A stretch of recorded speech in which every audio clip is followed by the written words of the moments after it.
Chapter 1. A sweet little bundle suddenly arrived at the Lu family's home in Jiangcheng. It had been raining all day, but inside a police station in the northern district, a little 3-year-old girl casually walked in through the door. She took hold of a policeman in uniform and said, "Uncle, I'm lost." The policeman, who had been held back by the little girl, squatted down and asked with a smile, "Little friend, where are your parents?" "My mommy and daddy went to work." The little girl blinked her big eyes. "Do you remember your parents' phone number? Or the phone number of another relative?" The little girl shook her head. "I remember the address of our home." The police officer crouched down and looked at his colleague, and then said with a smile, "Then let's drive you home." The little girl nodded vigorously, and then gave the police officer an address. The little girl said that her family lived in Qinshan Villa. The police officers didn't know this when they didn't check, but they were shocked when they did. Qinshan Villa is the villa of the Lu family, the #1 family in Jiangcheng. So is this little milk bun in front of them a member of the Lu family? The Lu family is no ordinary family, so the police did not dare to neglect them. They originally planned to send 2 people to escort the little milk bun back, but after learning that she was a member of the Lu family, the police sent a full escort of 3 police cars, with 12 police officers following. After a 2-hour drive, the 3 police cars arrived at the front door of Qinshan Villa. When the police car stopped in front of Qinshan Villa, a car happened to come out. Inside was Lu Yu, the patriarch of the Lu family, and his wife, Qin Shuang. Qinshan Villa was named after Qin Shuang. The butler went up to inquire and then ran back to report, "Sir, madam, the police said they were delivering a child." The police said that the little girl in the car was the daughter of Lu Yuchen, the youngest Lu. The butler was puzzled. Lu Yuchen, the youngest Lu, was unmarried, so where did the child come from? Lu Yu had a gentle expression on his face and asked, "Whose child is it?" Lu Yu has 3 sons, and his eldest and second sons are already married. The eldest son has 3 sons, and the second son has 2 sons. He just doesn't know if the person the police sent is from the eldest son's family or the second son's family. The butler replied, "It's from the 3rd son." Lu Yu and Qin Shuang glanced at each other. Qin Shuang asked, "The 3rd son's child?" "The 3rd son usually acts like he's sworn off marriage and children, but I never thought he had a child out there." Lu Yu sighed. "I guess he had a son and didn't have the nerve to bring him back." The Lu family has had 3 generations of male heirs, so they long for a girl more than an average family. "A boy?" Qin Shuang asked. "If it's a boy, I can understand why the 3rd son didn't want to bring the child back." The butler respectfully said, "It's a little girl." "A girl?" The joy in Qin Shuang's eyes was self-evident. Lu Yu's eyes sparkled. "A girl?" "Yes." Hearing the butler's affirmative answer, Lu Yu and Qin Shuang could no longer sit still, and immediately pushed open the car door and got out. At this time, there was a pink, rosy-cheeked baby standing among 4 or 5 policemen, with 2 pigtails in her hair, a pink dress on, and a small bag decorated with pearls slung over her shoulder. She was just so cute. The little baby saw Lu Yu and Qin Shuang and walked up to them, smiling and saying hello. "Hello, Grandpa and Grandma." The little girl spoke in a baby voice, and after she finished, she didn't forget to bow to Lu Yu and Qin Shuang, and the pigtails in her hair swayed with her movements. Lu Yu was so excited at this point that he couldn't say a word. Qin Shuang was still relatively rational. She clenched her hands together, bent down, and looked at the little baby, asking, "Little girl, who did you say you are?" The little baby blinked her big dark eyes and said with a smile, "Grandma, I'm Lu Yuchen's child, and Lu Yuchen is my father." "Then where is your mother?" Qin Shuang asked again. The little baby answered fluently, "My mother is at work." Lu Yu was completely unable to calm down at this point. He had wanted to crouch down and talk to the little baby, but instead he accidentally knelt on the ground. The little baby saw this and reached out to help Lu Yu up. "Grandpa, are you okay?" I'm fine. Lu Yu was helped to his feet by the little baby. The little baby gently patted Lu Yu's knee with his hand to shake off the dust. "Grandpa, be careful, don't hurt yourself." The little baby's voice was soft and childlike, but he was serious. Lu Yu's heart softened. None of the Lu boys, whether they were big or small, had ever warmed his heart like this soft, pink, sticky rice dumpling. Qin Shuang's heart also softened into a ball, and she instructed the butler beside her, "Go get the 3rd child back for me." "Having given birth to such a cute little machi, do you want to hide it?" "Yes, my lady." The butler left after answering. The little baby made Lu Yu laugh out loud with just a few words. Suddenly, the little baby's hand took hold of Qin Shuang's hand. Grandma, I'm hungry. The baby blinked her big eyes, her face rosy pink, and even the blink of her eyes could melt anyone's heart. Hungry? Grandma will make you something delicious. Qin Shuang took the baby in her arms. The baby wrapped her little arms around Qin Shuang's neck and gave her a kiss on the cheek. Grandma is the best. Qin Shuang couldn't stop smiling. Lu Yu watched his wife leave with the baby in her arms, and couldn't help but run after her, ignoring his anger. Baby, give Grandpa a kiss too. Faced with such a cute little girl, the couple didn't suspect that she might be up to some mischief. After communicating with the police, the housekeeper learned that the little girl had gone to the police station on her own, saying that she was lost. The little girl then pointed out that her home was in Qinshan Villa, which was why the police had sent her here. The butler was cautious and kept a close eye on the situation.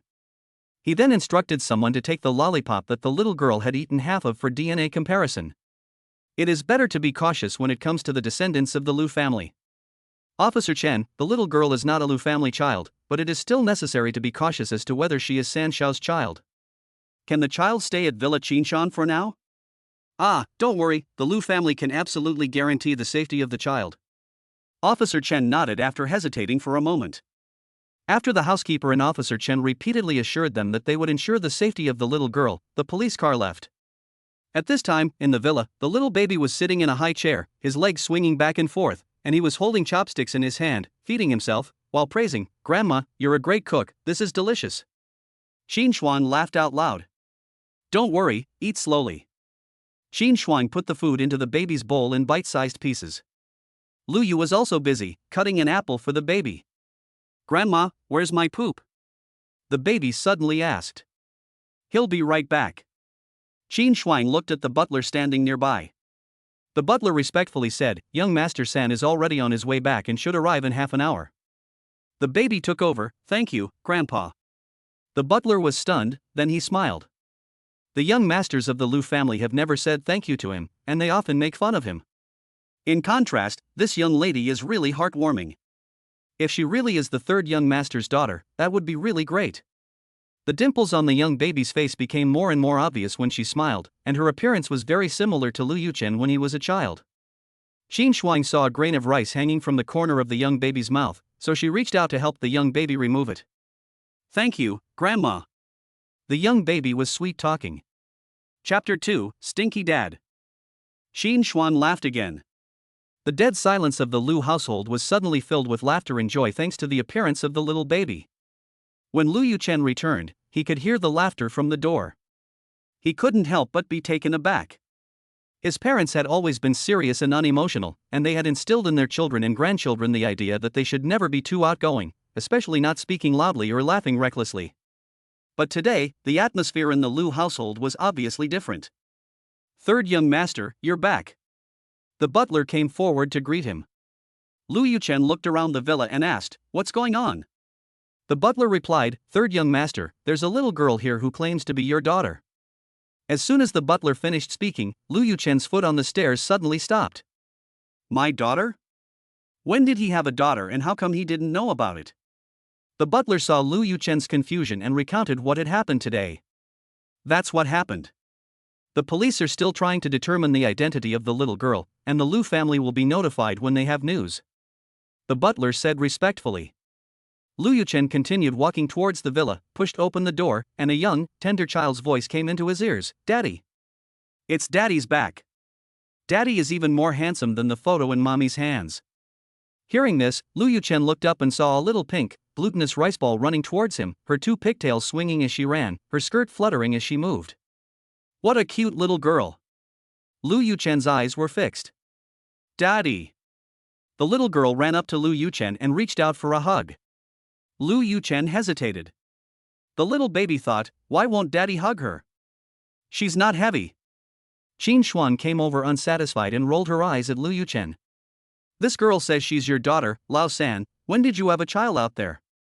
Lu Yuchen retorted without thinking, "Mom, this child is not my daughter." The little baby was unhappy when she heard this, hugged her little hands, and puffed up her cheeks in anger. "Daddy really doesn't want me or Mummy anymore." The little baby turned around and hugged Qin Shuang's leg, tilting his little head and speaking in a baby voice, but an angry one, saying, "Grandma, since Daddy doesn't want me anymore, I can't be here anymore." Bye. Humph. Stinky daddy. Bad daddy. I don't want you anymore either. After saying this, the little baby let go of Qin Shuang's legs and tried to leave. Although the little baby's legs were short, he was very fast. Qin Shuang's face changed as he chased after the little baby and hugged him. Baby, wait a minute. The little baby ran to the door and heard Qin Shuang calling him, so he stopped again and looked back at him with teary eyes.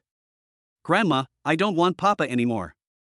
Qin Shuang's heart broke as he watched the little baby cry. Lu Yuchen had no choice. With his father's pressure building, he could only bear with his patience, squat down next to the little baby, and say, "Little friend, you tell me, where are your mommy and daddy?" My mommy is at work, and my daddy is you. This daddy wants to renege on his responsibility and not recognize her? It seems that mommy was right, and daddy is a bad man. Lu Yuchen smiled bitterly and asked with patience, "Do you know where your mother works? Or do you know your mother's contact information?" The little baby blinked, as if thinking about something. There's my mother's phone number on my shirt. The little baby touched the corner of his shirt. Lu Yuchen pulled away the corner of the shirt where the little baby was touching it. It said Jianhua and a mobile phone number. Jianhua should be the name of this little baby, and the mobile phone number should be Jianhua's mother's. Lu Yuchen smiled at the baby and said, "I'll call your mom, you play with your grandma for now." The baby nodded, and a smile immediately appeared on his little face that had just been frustrated and sad. He was cute, adorable, and a little pitiful. What kind of mother is this baby's? Lu Yuchen thought to himself, then got up and dialed the number. The phone was quickly connected, and Lu Yuchen said sternly, "Hello. Are you Jane's mother?" A female voice came from the receiver, hurried. "It's me, who are you?" "It doesn't matter who I am, what matters is that Jane is with me. If it's convenient for you, come and pick her up." Lu Yuchen seemed to have thought of something, and he added, "Just to be on the safe side, you'd better go to the police station to pick her up." Lu Yuchen gave the other person the address of the police station and then hung up. Lu Yuchen turned around and met the little baby's eyes. The little baby smiled at him, his innocent and cute appearance was overwhelmingly good-looking. The little baby winked, feeling happy in his heart. After meeting, Daddy and Mummy would definitely make up. Everyone else has a daddy and mummy, she wants one too. Lu Yuchen and the little baby looked at each other for a while, and suddenly realized that the little baby looked a little familiar. Lu Yuchen hadn't figured it out yet when he heard Qin Shuang say, "You're putting on airs. Since you've got a woman on the side, you should bring her back. She's even given you a daughter. Are you still thinking about hiding your precious girl in a golden room? We parents aren't stubborn old fools. We don't care what the woman looks like. Not to mention that you've already had a child together. Are you still not going to give the other woman a proper title? The main thing is that the woman has given the Lu family a daughter, and finally there is a flower in this temple of monks." "Mom, I really didn't." Lu Yuchen wanted to argue, but Lu Yu, who had been silent, spoke up, "Your mother is right. Giving birth to a daughter is a great service to the Lu family, and she shouldn't be treated badly." Qin Shuang and Lu Yu persuaded Lu Yuchen in tandem, alternating between scolding and persuading, and the little baby was getting anxious. "Grandpa, Grandma, don't scold Daddy." The little baby ran with short legs to Lu Yuchen, held one of his fingers with his small hand, and looked up at his father with a small face. "Daddy, give me a hug." The little baby's eyes were pleading. Lu Yuchen looked at the cute little baby, who was so adorable that he could die for him, and who was also pleading for him. Finally, he took off his cool mask and bent down to pick up the little baby. Lu Yuchen's elder and second elder brothers both have children, so he is very skilled at holding a baby. After the little baby is picked up by her father, she wraps her small hands around his neck, but because her hands are very small, she can only wrap them around half of his neck. "Daddy, Mummy said she missed you, so I came to find you," the little baby explains with a pout. Don't look at her small, but she actually knows a lot of things. Everyone says she doesn't have a daddy, but Jano doesn't believe it. She does have a daddy, and her daddy is the person in the photo on her mother's phone. Lu Yuchen is puzzled. "What's your mother's name?" When he asked this question, the name of a person flashed through Lu Yuchen's mind. Jianwei, his first love, the only girl who ever made his heart flutter. "Jianwei, my mother's name is Jianwei, and I'm Jiannua." The dimples on the little baby's face became more obvious when he smiled. Yes, Jianwei also had two very obvious dimples. Chapter 3, I'm Daddy's daughter. It really is her. Lu Yuchen's mood became a little heavy. Suddenly, someone came in from outside the villa. It was his eldest brother, Lu Yuhua, who came over happily when he saw Lu Yuchen hugging a little pink and tender glutinous rice ball. Who is this girl? If this cute little girl were his daughter, he wouldn't have to be forced by his parents to have 4 children. My name is Jane, and I'm Daddy's daughter. The baby girl answered before he could. When she mentioned her father, she looked very proud, with her chin up and a confident expression. Oh. Who is your father? Lu Yuhua couldn't help but pinch the baby girl's cheek. So cute. So rare. When will he have such a cute daughter? His wife has been urged by the elders to give birth so much that she dares not go home. My father is Lu Yuchen. The little baby spoke loudly, afraid that no one would hear. Lu Yuchen looked embarrassed. Lu Yuhua looked puzzled and envious, and added mockingly, oldest brother, you're not being fair. Your daughter is already so big, but you're still reluctant to bring her back to show us. Watch out, or your second oldest brother and I will beat you up together. You've made your brothers anxious about having kids, and you're just sitting there watching the fun? I'm so angry with you. Lu Yuhua said angrily, and he was about to call his second brother to come home and see how pleased with himself his younger brother was, who had caused them so much trouble. Lu Yuchen was speechless and explained, this isn't my daughter. This little baby probably saw her mother's photo of him and mistook him for her father. It's not your daughter? Lu Yuhua didn't believe him. If it's not Lu Yuchen's daughter, who could look so similar, who would they be fooling? It's really not. The little baby looked at her father arguing with someone else, her small hands tightly wrapped around his neck, afraid that he would throw her out the next second. At this time, the butler leaned over to Lu Yu and said something, and suddenly said, the little girl's mother has already arrived at the police station. Let's hurry over with the child. Once we meet the child's mother, the truth of the matter will be easily resolved. Why argue here? On the other side, Lu Yuhua had already sent a message to his second son, Lu Yuan. Second son, third son has brought back a daughter. Lu Yuan, the second son, was ecstatic when he saw the message from his father and couldn't help but laugh, causing everyone in the meeting room to stare at him. Damn this bloody scene. That's all for today. The meeting is adjourned. Lu Yuan announced the end of the meeting and walked out of the conference room. He took out his mobile phone and sent a voice message to his boss. I'll be right back. At this time, the baby's real father, Lu Yuchen, sat in a low-key and luxurious Bentley business car with the baby and headed to the police station. Lu Yuhua and his parents followed in another car. In the car, the baby's small hands tightly gripped Lu Yuchen's clothes, and he was so sleepy that his eyes were about to close. Lu Yuchen looked at the little baby in his arms and his heart softened. The little baby was finally too sleepy to bear it and fell asleep in Lu Yuchen's arms. In her sleep, the little baby held Lu Yuchen's hand tightly without letting go. If she let go, her father would have to leave. Lu Yuchen took out his phone and dialed a number, instructing, notify all employees of the Lu Group that they have the afternoon off today, and go to the mall to buy toys and clothes that little girls aged 3 to 4 years old like, as well as everything else the little girl might need.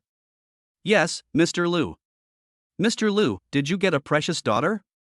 But why do you need things that a 3 or 4-year-old girl needs? Could it be that Mr. Lu owed a debt of love a few years ago? The assistant guessed. In the police station, Jianwei anxiously waited there, and suddenly saw a luxury car drive in. Her heart tightened, and she was almost thinking of going up to meet it. Her eyes were slightly wet as she saw the man get out of the car. Her attention was first drawn to the little girl the man was holding in his arms. It was Jian Nuo. Jianwei's heart, which had been hanging in the balance, fell. God knows how anxious she felt when she learned that Jian Nuo had gone missing. Jianwei was too busy hugging the little girl to hear the male voice above her head, is the child mine? Although it was a question, the certainty in the words was self-evident. Upon hearing this, Jianwei's pupils suddenly contracted and her heartbeat quickened. Even after 3 years, she could recognize this man's voice. It was Lu Yuchen, her first love. No. Jianwei didn't dare to look at Lu Yuchen. The corner of the man's mouth rose slightly, as if he were very pleased. You're hiding something, Jianwei, you're guilty, and you're denying it without even looking at me. If this rosy, young girl isn't his child, Lu Yuchen, he'll eat a brick live on air. You've got the wrong person, I'm not Jianwei. Jianwei was busy denying it. From the moment they met, Jianwei had been tricked by Lu Yuchen. At his words, "Is the child mine?" Jianwei hurriedly denied it, without even looking at the man once. At that moment, she had admitted the truth that she was Jianwei. They had been lovers and had done the most intimate things together, so how could they not recognize each other? Lu Yuchen was about to say something else when Jian Nuo woke up. "Mommy!" The little baby's eyes were still half closed, his small hands holding onto his mother's clothes as he looked at Lu Yuchen again and called out, "Daddy." Hearing the little baby call out "Daddy," Jianwei subconsciously tried to cover the baby's mouth. "Don't call out randomly, he's not your daddy." The little baby blinked his big eyes and asked in confusion, "Mommy, where's my daddy?" When Jianwei heard her daughter ask this, her nose turned sour. The little baby saw that his mother was silent and immediately apologized, "Mommy, I'm sorry, I won't mention daddy anymore. No, I don't want daddy." Lu Yuchen also felt very uncomfortable in his heart. What had he done all these years? When Jianwei left, he didn't even go looking for her. "Mom, don't be angry, let's go back, okay?" The pink and tender little baby is so sensible that it makes people feel sad. At this time, Lu Youa's parents' car also stopped nearby, and the several people got out of the car and just happened to hear the little baby say that they were going back. Qin Shuang glared at Lu Yuchen with hatred, unable to bear with his stupidity. "What a blockhead!" "Jian Nuo." Lu Yuchen spoke, "How about you go to your grandparents' place? Dad has something to say to Mom." After listening to his father's words, the little baby looked at his mother, who was holding him, and whispered, "Mom." Jianwei was in a bad mood, but she didn't want to show it in front of her child. Since she had run into Lu Yuchen, she couldn't get away with it easily. Forget it, it's better to get it all out in the open. "Mom." Seeing that his mother didn't respond, the little baby called out again. Mom must be angry. What if Mom refuses to forgive Dad? Jianwei took a deep breath and said, "Then wait here for a while." The baby nodded, "Okay, I won't run away." The baby nodded like a little chicken pecking at rice. Jianwei put the baby on the ground. The baby wanted to run over to Qin Shuang, but she was afraid that her mother would be angry, so she tilted her head and asked her mother, "Mom, can I go over to Grandma's side?" Chapter 4, Fell. Qin Shuang sighed, "This is the power of blood relations. There is no need to do a DNA test, even if this baby is not from the Lu family. Qin Shuang wants to adopt this little person as her granddaughter." "Well, that's fine." Jianwei and Qin Shuang smiled politely. Qin Shuang's cultivation is in her bones, and at this time, she also smiled at Jianwei and said, "Don't worry, I will take care of the child." Then, Qin Shuang looked at Lu Yuchen and said seriously, "Talk to the child's mother properly." Qin Shuang's subtext was, "If you can't bring the mother of the child back with you, you don't need to come back." The little baby couldn't help but give him a piece of her mind, "Daddy, you can't argue with Mommy, you have to let her win." Then the little baby took Jianwei's hand and whispered, "Mommy, it was hard to find Daddy, you can't make him angry, or you'll only be able to see him in your dreams." Mommy is just saying that to spare my feelings, but she is obviously calling out my name in her sleep. The little baby's voice was not loud, but everyone present could hear it. Jianwei felt a little embarrassed. "Mommy knows, you have to be good." Jianwei was not at ease, but thinking that this was a police station, Lu Yuchen's family could not possibly be bold enough to directly take the child away, and besides, if the Lu family really intended to do so, they would not have agreed to bring the child here to see her. "Okay, be a good boy." The little baby's warmth warmed Jianwei's heart, and it also warmed the Lu family's heart. Such an adorable little baby, they can't hold him in their hands fast enough. Lu Yuchen took Jianwei to the side to talk. The little baby took Qin Shuang's hand, and his eyes looked at the direction where his father and mother were, unwilling to move away. "Daddy is so handsome. A handsome daddy like that, Mommy shouldn't want to leave. But Mommy is also very pretty, otherwise why do all those uncles like her? Go Daddy go." The little baby secretly cheered for his daddy in his heart. "Grandma, why doesn't Daddy want me and Mommy?" Suddenly, the little baby asked. Qin Shuang was at a loss for an answer, and the little baby stared at her waiting for an answer. She could only grit her teeth and say, "Your father didn't reject you and your mother, he just didn't know you existed. Now that your father knows, he will definitely take you and your mother home." The little baby nodded, "Mm." The little baby made a thoughtful expression. Qin Shuang let out a sigh of relief and looked up at Lu Yu's eyes. Lu Yu suddenly stroked his chin and said, "Dad, Mom, can we start planning Lao San's wedding? The Lu family has finally got a little girl, so he and his brother don't have to be rushed into marriage anymore. Even if the third son doesn't want to, he will have to get married." Lu Yu nodded, it's time to get things started. Remember, don't be afraid to spend money, you must get the best for the third son's wife. Xin Shuang also said, we also need to notify the girl's family, notify your wife and the second wife to come over and accompany the third son's wife, so that no one will think that our Lu family has lost its manners.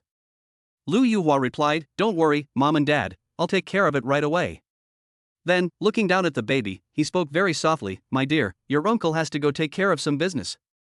The baby was not shy, and after blinking his big eyes, he asked, do I have to call you uncle? Lu Yuhua nodded, yes, I'm your father's older brother, so you should call me uncle. I know, I'm your uncle. The little baby held out his small hand and asked for a hug. Lu Yuhua's heart melted.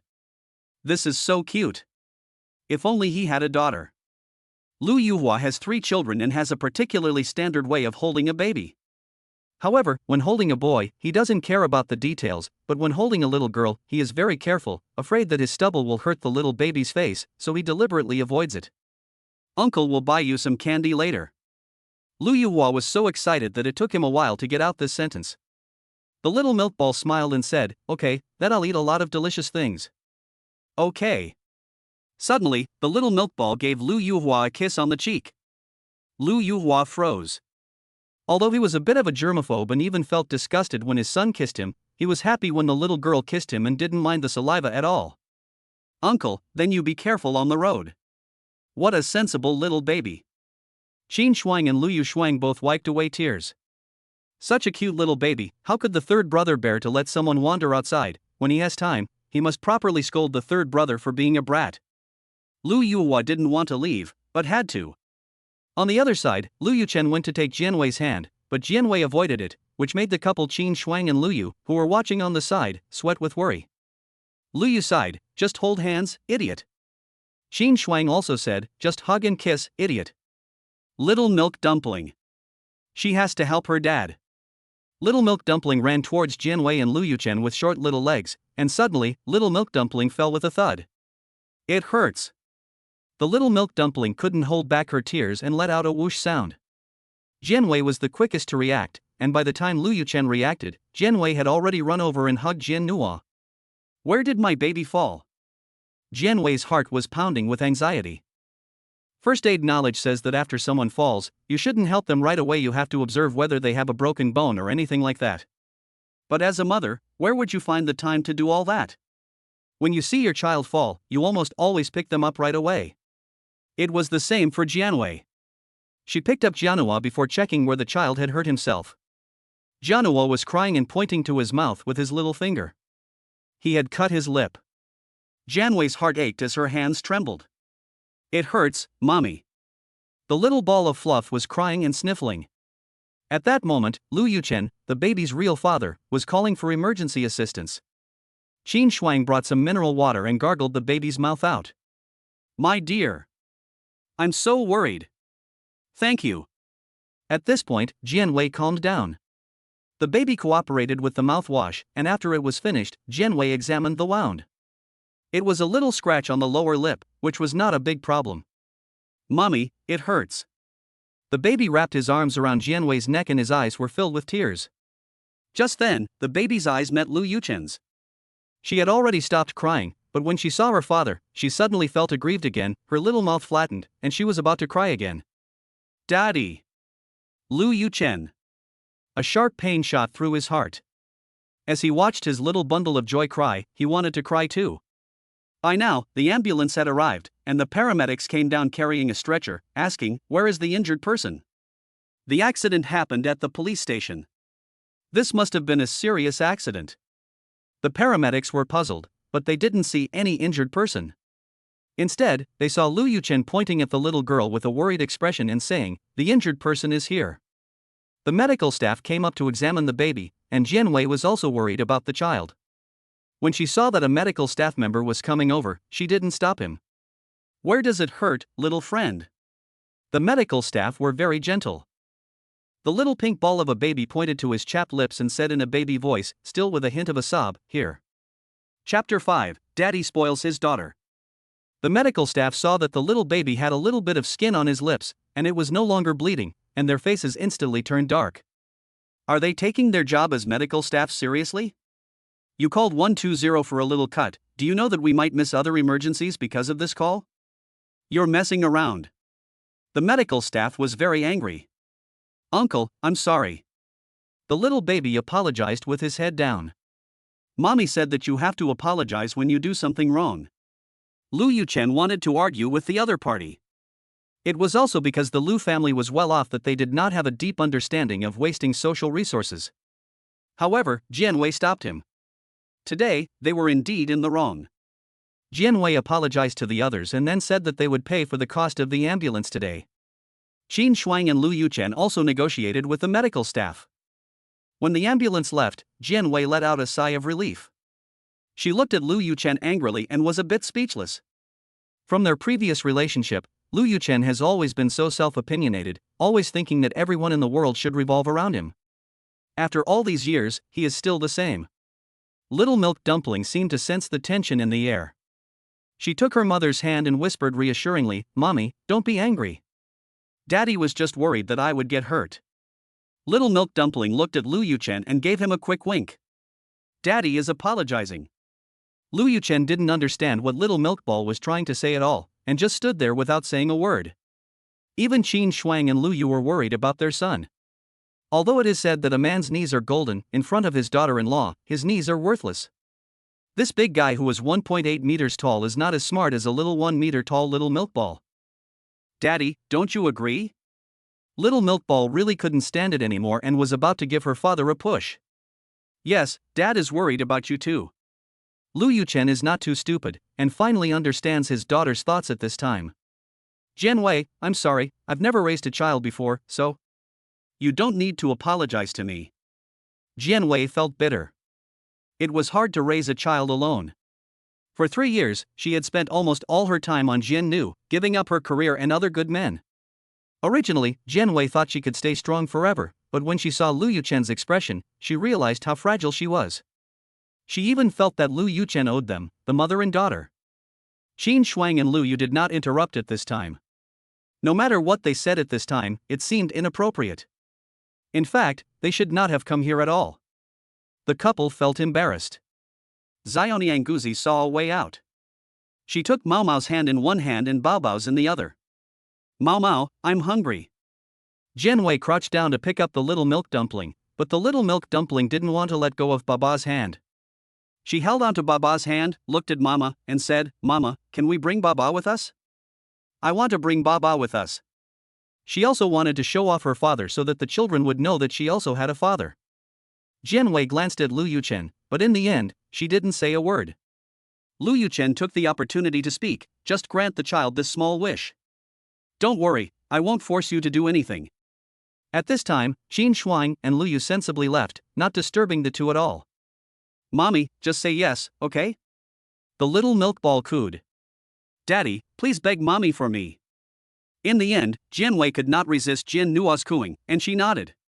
The little baby happily sang a song, holding her mommy's hand in one hand and her daddy's hand in the other. Jianwei suddenly felt tears well up in her eyes. Lu Yuchen's nose grew a little bit red. "I left because Tang Yuyu said that you were engaged to her." Jianwei suddenly spoke. Lu Yuchen froze for a moment upon hearing this, and explained, "Tang Yuyu is already married." So, Jianwei had left because of Tang Yuyu. "Mommy, there's water over there." Little baby suddenly broke free from the hands of Jianwei and Lu Yuchen, and with short little legs, ran towards a puddle on the ground, lifted his feet and jumped into the puddle. Jianwei's temples suddenly throbbed when she saw this. This child is so naughty. No, you can't jump into puddles and play. Jianwei grew up in the countryside with Jin Nua, so Jin Nua is more mischievous than the average child, and she is not afraid of anything. She wants to do what she is not allowed to do, and touch what she is not allowed to touch. She is curious and wants to try it. The most effective way for Jianwei to control Jin Nua is to hit her. At this time, the Little Milk Dumpling automatically filters out her mother's words. She jumps once, then a second time, and then a third time, and a fourth time. Lu Yuchen saw that Jianwei was about to hit the little girl, so he hurried over and took the child into his arms. "Don't hit the child." Jianwei slapped Lu Yuchen on the back. Jianwei had never intended to hit the child, she was just trying to scare her. When she saw Lu Yuchen come over to protect the child, she deliberately increased the force in her hand. Daddy! The little milk dumpling hugged Lu Yuchen tightly. Just indulge her. Jianwei wasn't really angry, she just felt a little peaceful at this moment.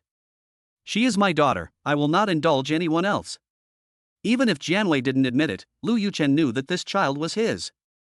No, Daddy will play with you. Okay. The little milk baby was so happy that she pulled her father around in circles. Lu Yuchen didn't care about the water under his feet, he was only thinking about making the child happy. At this time, many passers-by looked over, most of them just watching the fun. Nowadays, very few fathers play with their children, I really envy them. My husband can't even be bothered to play with our child, and it's already hard enough for him to come home once a week. They say that daughters are fathers' little lovers from a previous life. If I gave my husband a daughter, maybe he would be more patient with the child. It's true, that little girl is really pretty, rosy and adorable. I like her little pink dress, it's so ethereal and beautiful. When Jianwei heard the comments of others, she had a smile on her face without knowing when it appeared. At this time, the father and daughter, who were playing in the puddle, took off their shoes and socks, and the two of them looked exactly like a pair of lunatics.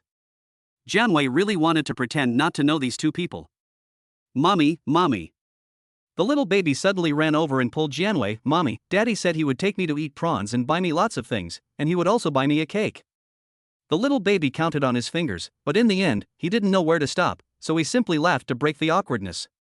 Lu Yuchen came over carrying his shoes. The little baby came over and hugged Lu Yuchen's leg, looking up at him with a baby voice and saying, Daddy, I'll tell you, last time, me and Mummy. The little baby began to tell Lu Yuchen a story. Although the logic was unclear, at least he managed to express what he wanted to say. Lu Yuchen couldn't help but laugh out loud after hearing this. What a cute little sticky rice ball. Such a cute person is his daughter, and he will never let her go. Chapter 6, Uncle Wang Next Door? Lu Yuchen didn't mind the little baby's dirty body, squatted down to pick her up, and then switched to holding her with one hand while using the other to hold Jianwei's hand. Let's go. Jianwei didn't let Lu Yuchen hold her hand, and walked ahead on her own. After taking a few steps, she smiled. Daddy, Mummy is actually embarrassed. The baby whispered in Lu Yuchen's ear, I'll tell you, Mummy said she missed you, that's why she brought me into the city. Where do you live? I live with Mummy, Grandma, Grandpa, and my little sister. But the cute little ball of fluff suddenly thought of something, and added, we went into the city this time because Uncle Wang next door gave us a ride. Uncle Wang next door. Lu Yuchen had a bad feeling. Was it the kind of uncle he thought it was? Sweetheart, tell your father, have there been any other uncles around your mother in the past few years? The little baby thought for a moment, his intelligent eyes twinkling, and said, yes, there have been Uncle Chen, Uncle Lu, Uncle Li, and Uncle Wang. Lu Yuchen's head was spinning. So what do all these uncles do? The little baby counted them on his fingers again. Uncle Wang sells vegetables, Uncle Chen farms, Uncle Lu raises cows, and what does Daddy do? Lu Yuchen's face was dark, but in the face of the little cutie's question, he still answered, Daddy runs a company. Does your family have any grapes? The little baby looked at Lu Yuchen with big, dark eyes, full of curiosity. Lu Yuchen shook his head, no, we don't. But if you want some, I'll buy you some. The little baby looked disappointed. We have a lot of grapes at home, he said. Do you like grapes, Nua? Yes, I like them. I want to eat a lot of grapes. The father and daughter were chatting away. Jianwei walked ahead and went to a rice noodle shop. She walked in. Lu Yuchen followed her into the shop, holding Jian Nua in his arms. The rice noodle shop was simply decorated and the hygiene was average. If Lu Yuchen were to judge by his own standards, he would never enter a shop like this. But this was not the time to be picky. Jianwei and her daughter were the most important. Jianwei had changed a lot. It wasn't so much her appearance that had changed, but her personality. She used to be impatient, but now she was very calm. In fact, everyone has changed, and Lu Yuchen is no exception. In the past, Lu Yuchen was a male chauvinist who liked Jianwei to do things according to his preferences. If it were back then, Jianwei entering this store would have made him unhappy, but today, instead of showing any displeasure, Lu Yuchen is looking at the menu with particular interest. I remember that you used to like celery and pork dumplings. Do you still like them? Lu Yuchen asks. Although the name of this restaurant is a rice noodle restaurant, it actually serves a wide range of dishes, including dumplings, fried rice and rice bowls, in addition to rice noodles. Jianwei responded. Lu Yuchen then asked, so, shall I order a plate of celery and pork dumplings for you? Jianwei seemed to have been provoked by something, as she looked up at Lu Yuchen and said after a long pause, okay, order a small stir-fried pork dish and a bowl of rice for Nano, and don't put any chili in the stir-fried pork. Okay. Lu Yuchen nodded and went to order the food. Little glutinous rice dumplings looked at Baba and then at Mama. The little person leaned against Mama's bosom and whispered, Mama, I really like Baba. Can Baba sleep with me tonight? No. Jianwei refused directly without even thinking. The little sticky rice ball pouted and said in a very frustrated voice, then I won't compete with Mommy, I'll let Mommy and Daddy sleep together. Little sister always sleeps with little brother, Mommy should want to sleep with Daddy too. Stingy. Lu Yuchen came back just in time to hear Jian Nuo say, let Mommy and Daddy sleep together. Some people, the longer the time goes by, the more they are missed. When Jianwei saw Lu Yuchen, she blushed and looked away, feeling so ashamed that she wished she could find a hole to crawl into. Does Mommy want to sleep with Daddy so that she can give me a little brother? Suddenly, the baby said this again, and at that moment, Jianwei, who was drinking water to hide her embarrassment, was caught off guard and choked. Lu Yuchen, a grown man, felt a little uncomfortable. He thought, how much do children know about the secrets of adults at this age? Before he could finish feeling, he saw Jianwei choking. He quickly handed over a tissue. Are you okay, Mommy? The little baby patted Jianwei's back gently with his small hands, looking anxious, and even tore a tissue off the table to wipe Mommy's tears. This time, Jianwei was really choked. She felt like she was choking on her own stomach, and she couldn't catch her breath for a long time. She was so uncomfortable that she had to hold onto the shoulders of the little baby. Jianye didn't dare to move. Seeing that her mother was in pain, she also cried out of anxiety. Mommy, Mommy, what should we do? The child had no independent opinions. Seeing that her mother, her pillar of support, was in pain, she could only express her fear by crying. Seeing the little baby in such a hurry, Lu Yuchen was heartbroken. He was heartbroken for the suffering Jianwei, and also for the sensible Jianye. What was he being arrogant about all these years? He should have gone to find Jianwei long ago. If he had gone to find Jianwei, he wouldn't have missed out on Jianwei for so many years, and Jianye's childhood wouldn't have been left empty. Don't cry, Dad will take Mom to the hospital. I'll take you to the hospital. Lu Yuchen's brows were knitted. No, I'm fine. In a word, Jianwei said something difficult. Let me lean on you for a while. Lu Yuchen stood a little further away, and Jianwei leaned against him. A familiar smell entered her nose, and Jianwei's heart tightened suddenly. Lu Yuchen's big hand was placed on Jianwei's back, gently patting her like a baby. It was probably 2 or 3 minutes before Jianwei felt better. She looked up at Lu Yuchen, said thank you, and then went to comfort Jian Nuo. Mommy is fine, so don't worry, Nuo. Jianwei's eyes were red and there were still tears in them. Jiano nodded and raised her small hand to touch her flushed cheeks, but she didn't dare to press hard for fear of hurting her. The little cutie's hand was very cold, which made Jianwei's thoughts clear a lot. Mommy, don't cry. Jianwei smiled, and in her smile there was only exhaustion and relief. If she could have such a little cutie in this life, it must be because she had done a lot of good deeds in her past life to have such blessings. Don't cry. Jianwei wiped her eyes, which made her look much better. Lu Yuchen pursed his lips, his mood heavy. Soon, the food they had ordered was served. The little baby seemed to have been hungry for a long time, and he took the chopsticks and started shoveling rice into his mouth. Jianwei picked up some meat for Jianye, and said, no, eat slowly. Jianye also imitated his mother, picked up a piece of meat and put it in her bowl. Mommy eats. Then, Jianye also picked up a piece of meat and sent it to Lu Yuchen's bowl. Daddy eats too. Lu Yuchen's hand holding the chopsticks tightened, and he felt a mixture of emotions. This child, his upbringing is really good, isn't it? Chapter 7, Mommy Hugs Daddy. It's not easy raising children, and Lu Yuchen is deeply aware of this. Although he is not married and does not have children, his eldest and second eldest brothers both have children. In his spare time, he also helps to look after the children. Perhaps it is because the Lu family are all boys, they are all very naughty, and none of them are easy to handle.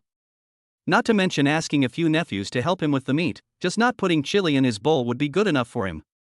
Now, however, little Jano was able to so thoughtfully pick up the meat for him, causing a 7-foot man to instantly have red eyes. Thank you, baby. The little baby looked at her father and noticed that his eyes were a little red. She blinked her big eyes and asked, "Daddy, what's wrong?" "Daddy has some sand in his eyes. I'll blow them out for you." The little baby puffed up her cheeks and blew on Lu Yuchen's eyes. Lu Yuchen bent over obediently. He was only a little moved at first, but now he burst into tears. "Daddy is sorry, Nano." The little baby thought she had hurt her father, so she moved even more gently. "It's not Nano's fault." Lu Yuchen stroked Jian Nua's cheek with his big hand. Little Jane's skin is white and tender, and her eyelashes flutter up and down like two little fans. Janeway also wipes away the tears at the corners of her eyes, gets a tissue for Lu Yuchen, and says to Jane, No, Daddy's not hurting anymore." "Daddy, are you sure you're not hurting anymore?" Jane is skeptical. Lu Yuchen wipes away his tears with the tissue Janeway handed him and smiles, saying, No, I'm not hurting anymore." "Mommy, Daddy is crying. Won't you comfort him?" The little baby looked at his mother with a puzzled expression. Whenever Jianhua cried, his mother would comfort him. Jianwei and Lu Yuchen looked at each other awkwardly. Just now, when Mommy cried, Daddy hugged you. The way a child thinks is beyond the imagination of ordinary people. Saying this, the little baby took his mother's hand and went to hold Daddy's hand. When their hands touched, it was like they had been electrocuted. Lu Yuchen stood up and took Jianwei in his arms. This hug was different from the feeling of leaning against Lu Yuchen's chest. This time, they both clearly felt the temperature of the other. "Jianwei, thank you." Lu Yuchen let go after just a few seconds, but Jianwei had a hard time pulling away from the hug. She didn't realize that a blush had already appeared on her face. Xiao Jianhua clapped his hands happily and said, "Dinner is ready." Lu Yuchen petted Xiao Jianhua's hair affectionately. "This little brat." The meal went fairly well. After the three of them finished eating, it started to drizzle. Xiao Jianhua couldn't help sneezing. Although it was summer, children's resistance was still very weak, and it was easy to catch a cold when it rained. Lu Yuchen took off his suit jacket and wrapped the baby up. He looked at Jianwei and said, "Where are you staying?" Jianwei pointed to the hotel not far away. "We're staying here." Lu Yuchen looked at Jianwei with some hazy eyes. No wonder Jianwei just walked this way, I think it's also because it's close to where they're staying. "Well, I'll take you there." Lu Yuchen hugged the baby in his arms and ran towards the hotel in the light rain. Jianwei covered her head with her bag and followed Lu Yuchen. At this time, there were not many people in the hotel lobby, and Jianwei and Lu Yuchen took the elevator to the third floor. This hotel is a 3-star hotel, and the facilities and services are not as good as those of a 5-star hotel, which Lu Yuchen really dislikes.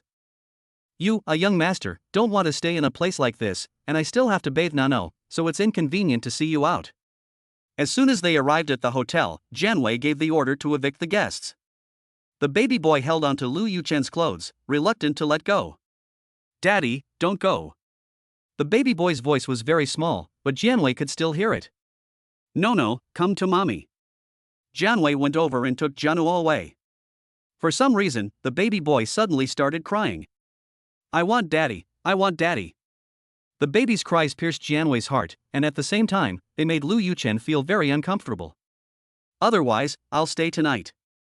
Lu Yuchen was so annoyed that he wanted to smoke a cigarette. "It's not convenient." Jianwei took off the jacket on Jianhua's body. "I'll send the clothes to be cleaned and then mail them to you." Jianwei. Lu Yuchen were no longer related. The two of them looked at each other, neither giving way to the other. "I want poo-poo." The baby's cries did not stop. Jianwei was the mother, and she had carried Jianhua for 10 months before giving birth. Listening to her child's heart-wrenching cries, she surrendered first. No, I want poo-poo." The baby's tears fell drop by drop, and the sound of her crying filled the room, making people feel sad. Jianwei. There was a lot she wanted to say, but it got stuck in her throat. Jianwei was trying to calm down Nua, but today Nua was being particularly disobedient. She wanted to hit the child, but when she thought about the fact that Nua had never had a father, she couldn't bring herself to do it. Now that Nua's biological father was here, how could she ask him to leave? Even if she drives him away, will it hurt Jane? Jane is already 3 years old, and 3-year-olds are at the stage of forming their initial outlook on life and values. Janeway weighed up the situation for a long time before she spoke, just this once. Jane didn't understand her mother's words, but Lu Yuchen did. He smiled and went over to hug Jane. Jane, Daddy's hugging you. Are you not leaving, Daddy? Jian Nua asked between sobs, her words coming out in fits and starts, and Lu Yuchen didn't understand a word. But he guessed. Daddy's not leaving, Daddy's staying to keep Nua Nua company, and Mummy too. Little Jian Nua's tears were still hanging on her face when she smiled, and she held out her chubby little hand for a hug. Lu Yuchen hugged little Jian Nua and held her in his hands like a precious treasure. Jian Wei sighed, then went to wash her hands and prepare indirect hot water to bathe her. Xiao Nunu is a 3.5-year-old girl, and Lu Yuchen is not able to bathe her, so only Jian Wei can bathe Nunu. Usually, when Xiao Nunu is bathed, she can't be woken up, but today, after the bath, she took the initiative to get up and go to bed. Mommy, I want to sleep with Daddy tonight. Jian Wei smiled, okay, you sleep with Daddy. Mommy, I want to sleep with Daddy tomorrow night too. Okay, then Nano will sleep with Daddy tomorrow night too. Little Jane dressed and came out, and when she saw Lu Yuchen, she excitedly called out, Daddy.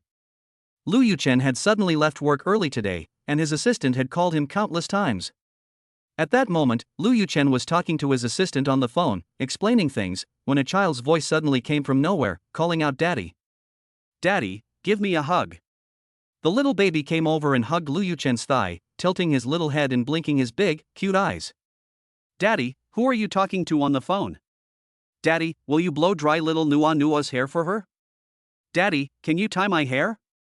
Daddy, I've got a mosquito bite here. Little Jane's mouth is like a laser gun, constantly asking questions. Her baby voice is so cute that it's irresistible. Chapter 8, I want to sleep with Daddy. Lu Yuchen couldn't bear to leave little Lulu hanging, so he simply told his assistant, I have to go, and hung up, leaving the assistant at the other end of the line flustered. A moment ago, there was the sound of a little girl's voice on the phone. Is this little girl's daddy Lu Zong? Lu Zong got married? They already have a child? Daddy, let me see where the mosquito bit you. Lu Yuchen looked anxious. Here. The little baby pointed to a red spot on the back of his hand with his little finger. Lu Yuchen looked carefully and saw that there was indeed a red spot on the back of Jian Nua's hand. Daddy, put some medicine on it. Lu Yuchen nodded, okay. Looking up, he happened to meet Jian Wei's gaze, and Lu Yuchen asked, do you have any medicine for mosquito bites? Jian Wei nodded, yes, I'll go find some. He was very patient with the child. But that was not enough to make up for the bitterness in Jian Wei's heart over the years. Jian Wei found the medicine and handed it to Lu Yuchen.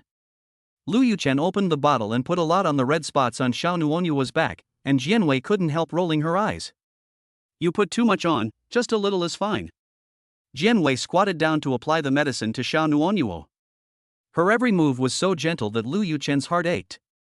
Jian Wei seemed to feel a scorching gaze fixed on her, so she finished applying the medicine to Xiao Jian Nua and got up to leave. Lu Yuchen carefully dried Xiao Jian Nua's hair, and the father and daughter chatted, the atmosphere harmonious. Daddy, I want to sleep with you. Okay, Daddy will stay with you. Xiao Jian Nua lay down next to Lu Yuchen. The little girl was probably really sleepy, and she fell asleep after a while. After falling asleep, she rolled over and turned her face to the side. Lu Yuchen carefully got off the bed and quietly walked over to the window next to Jian Wei and stood next to her. While Nua Nua is asleep, you should go back. Jian Wei said. Lu Yuchen sighed heavily and asked Jian Wei, I'm not forcing you, I just want to simply express my opinion, marry me, Jian Wei. Because of Jian Nua? There is a reason for Jian Nua, but it is more because of you. I have missed you for many years, and I don't want to make things that I regret anymore. Jian Wei, I can tell you for sure that I still like you and I still have feelings for you. Let's not miss each other anymore. How can you be sure that you still like me? As soon as Jian Wei finished speaking, Lu Yuchen suddenly leaned over and put his arms around her waist, and without further ado, kissed her. Lu Yuchen, you're crazy. Jian Wei didn't get the chance to say this, and could only say it silently in her heart. Lu Yuchen's kiss was urgent and rapid, leaving Jian Wei unable to resist. Finally, when Jian Wei felt like she was going to suffocate, the man let go of her. This was the answer. The body is far more honest than reason. Jian Wei didn't care about any of this. She subconsciously glanced at the bed, and saw that Xiao Nunu was still lying there, her back facing them, completely unperturbed. The baby is still here, what are you doing? Jianwei felt nothing but anger. Xiao Nu knew at this moment, I didn't hear anything. Little Nano was asleep, but not sound asleep. She went to hug Daddy, but missed him, so she rolled over to look for him, but accidentally saw that Daddy was hugging Mummy and didn't know what to do. I'm not leaving. Lu Yuchen glanced at the bed and then walked straight to the bathroom. Jianwei. This person has a mental illness. Lu Yuchen seemed to be able to read minds, and suddenly he turned back and said, I have lovesickness. Jianwei sneered, I think he's crazy. Lu Yuchen came out of the shower wearing a bathrobe. At this time, Jianwei and the little girl were already asleep in each other's arms. He looked at the mother and daughter and a smile curled the corner of his mouth. This time, he would definitely not let go. Later, Lu Yuchen walked to the balcony, took out his phone and dialed a number, commanding, I have important things to do these few days, so postpone all my appointments. Okay, President Lu. Although some of the appointments could be postponed, some work could not be put aside. Lu Yuchen asked his assistant to send his work computer to the hotel and worked all night. The next day, when Jianwei woke up, all she saw was Lu Yuchen typing on the computer. The gray suit he was wearing was not the one from last night, and his hair was meticulously groomed. After all these years, what remained unchanged was his handsome face. Lu Yuchen noticed the movement here, and when he looked up and saw Jianwei getting up quietly, the corner of his mouth couldn't help but rise. He's awake. Lu Yuchen pressed the enter key, saved the file, and closed the computer. Jianwei didn't respond to Lu Yuchen. She covered Xiao Nuonyuo's quilt very lightly. As soon as she turned around, Xiao Nuonyuo called out, Mommy. Mommy's here. Jianwei sat back down on the bed. Xiao Nu opened her eyes, rubbed them, rolled over and sat up. When she saw Lu Yuchen standing by the bed, she smiled and said, Daddy. Xiao Nu's laughter was full of sleepiness and was also the most innocent and lovely. Good morning, Nu. Xiao Nu just smiled, and a little shyly threw herself into her mother's arms so that Daddy couldn't see her. Yesterday, Xiao Nua met her father for the first time. Today, after waking up, she seemed a little embarrassed, but soon she climbed out of her mother's arms and walked towards her father. Daddy, give me a hug. Lu Yuchen reached out and held Xiao Nua in his arms. Nua, go wash your face first. Jianwei reminded Jian Nua. Since she was little, Jianwei had raised Jian Nua this way: brush your teeth, wash your face, take a bath, go to bed at night, get up the next morning, wash up, and have breakfast. I want Daddy to wash me. Xiao Nu wrapped her arms around Lu Yuchen's neck and wouldn't let go. Lu Yuchen looked at the little baby in his arms with love and affection, and said, Okay, Daddy will wash you. Jianwei looked worried. I'll do it. Lu Yuchen was a man, and it was strange that he could take care of a 3-year-old child. But Jianwei's worries were completely unnecessary. Lu Yuchen may appear aloof, but when it comes to taking care of children, he is no stranger to the task and is even quite skilled at it. I have 5 nephews at home, and whenever I have time, I take care of them, so don't worry, I will take care of Nua. Lu Yuchen explained, seeing that Jianwei still looked worried. Jianwei's attention was focused on Jian Nua, and she didn't care what Lu Yuchen said. Little Jane No was very cooperative, brushing her teeth and washing her face by herself. She said that Lu Yuchen helped her, but in fact he was just by her side. The fact that a 3.5-year-old child could have such self-care skills was enough to prove that Janewei had taught her diligently in her daily life. Lu Yuchen felt even more indebted to Janewei. Does the name No mean promise? Lu Yuchen asked suddenly as he wiped the face of little No. Janewei froze for a moment and whispered, No. The baby suddenly interrupted, Daddy, I'm hungry. Lu Yuchen recovered his thoughts and said with a smile, Okay, Daddy will take you to eat something delicious. What does Nano like to eat? I want to eat corn. What is corn? Lu Yuchen looked helplessly at Jianwei. Jianwei explained, It's corn. Sure enough, he's a city person, he doesn't even know what corn is. Jianwei felt a little sour in her heart. Chapter 9, Cold and Aloof Sangu. Jianwei is a woman with many thoughts. She went to school with a lot of enthusiasm, but after graduation, she found out she was pregnant and broke up with Lu Yuchen.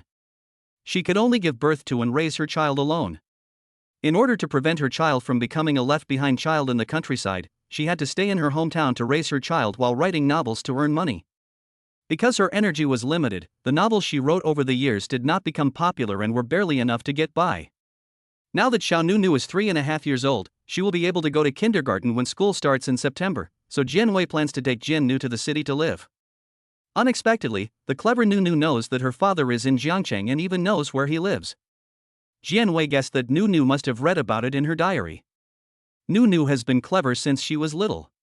Although she is only 3.5 years old, she started to learn to read when she was 2, and now she can read simply. Jianwei felt that Jin Nua's intelligence was inherited from Lu Yuchen. Okay, then we'll eat corn. Lu Yuchen asked again, besides corn, do you want to eat anything else? There's also cake, drinks, and meat. Little Jin Nua likes to count her fingers, and she looks adorable as she says it while breaking her little fingers. Lu Yuchen couldn't help but want to kiss the little baby's face, but he was concerned that little Nua Nua was a girl and was afraid it would affect the child's cognition, so he held back. Okay, I'll buy you whatever you like. Little No nodded and said, Daddy is the best. When she saw her mother, she added, Daddy, I'll tell you a secret. Mummy also likes to eat meat, but she usually gives it to me. Lu Yuchen's eyes grew deeper when he heard this. No mother in the world doesn't love her child, but Lu Yuchen believed that a woman like Jianwei would be more attentive to her child. What on earth has he done over the years? Lu Yuchen's inner self-reproach deepened a little more. Jin Nua's little mouth snapped like a little motor, and she kept talking non-stop, from the hotel room to the restaurant where the hotel served breakfast. Her eloquence was so good that even Jianwei was ashamed of herself. Obviously, she gave birth to the child, but her personality is not at all like hers. It seems that her personality is more like Lu Yuchen's. I want my mommy to hug me. Little Nua Nua suddenly held out her small hand to Jianwei. Jianwei put the child on the ground in her arms and took her little hand in her own. Nu Nu had grown up and wanted to walk on her own. Nu Nu pouted, very dissatisfied, but obediently let her mother hold her hand. Soon, Nu Nu discovered something new. She took her father's hand and smiled at him. All the other children were being led by their parents, and she wanted to be like them. Little Nuno's laughter was innocent and hearty, and the three of them stood out in the restaurant. Some customers looked at them with admiration, while others were more sour. There were also customers who considered themselves especially well-mannered and found the child too noisy. However, a young boy who was elegantly dining at a table was attracted to the little girl. Son. The one who spoke was the young boy's father, named Lu Yuwen. Dad, are you sure that girl is Uncle San's daughter? She's so noisy, and she doesn't look anything like Uncle San. The person asking the question is Lu Dinghao, the eldest son of Lu Yuwen.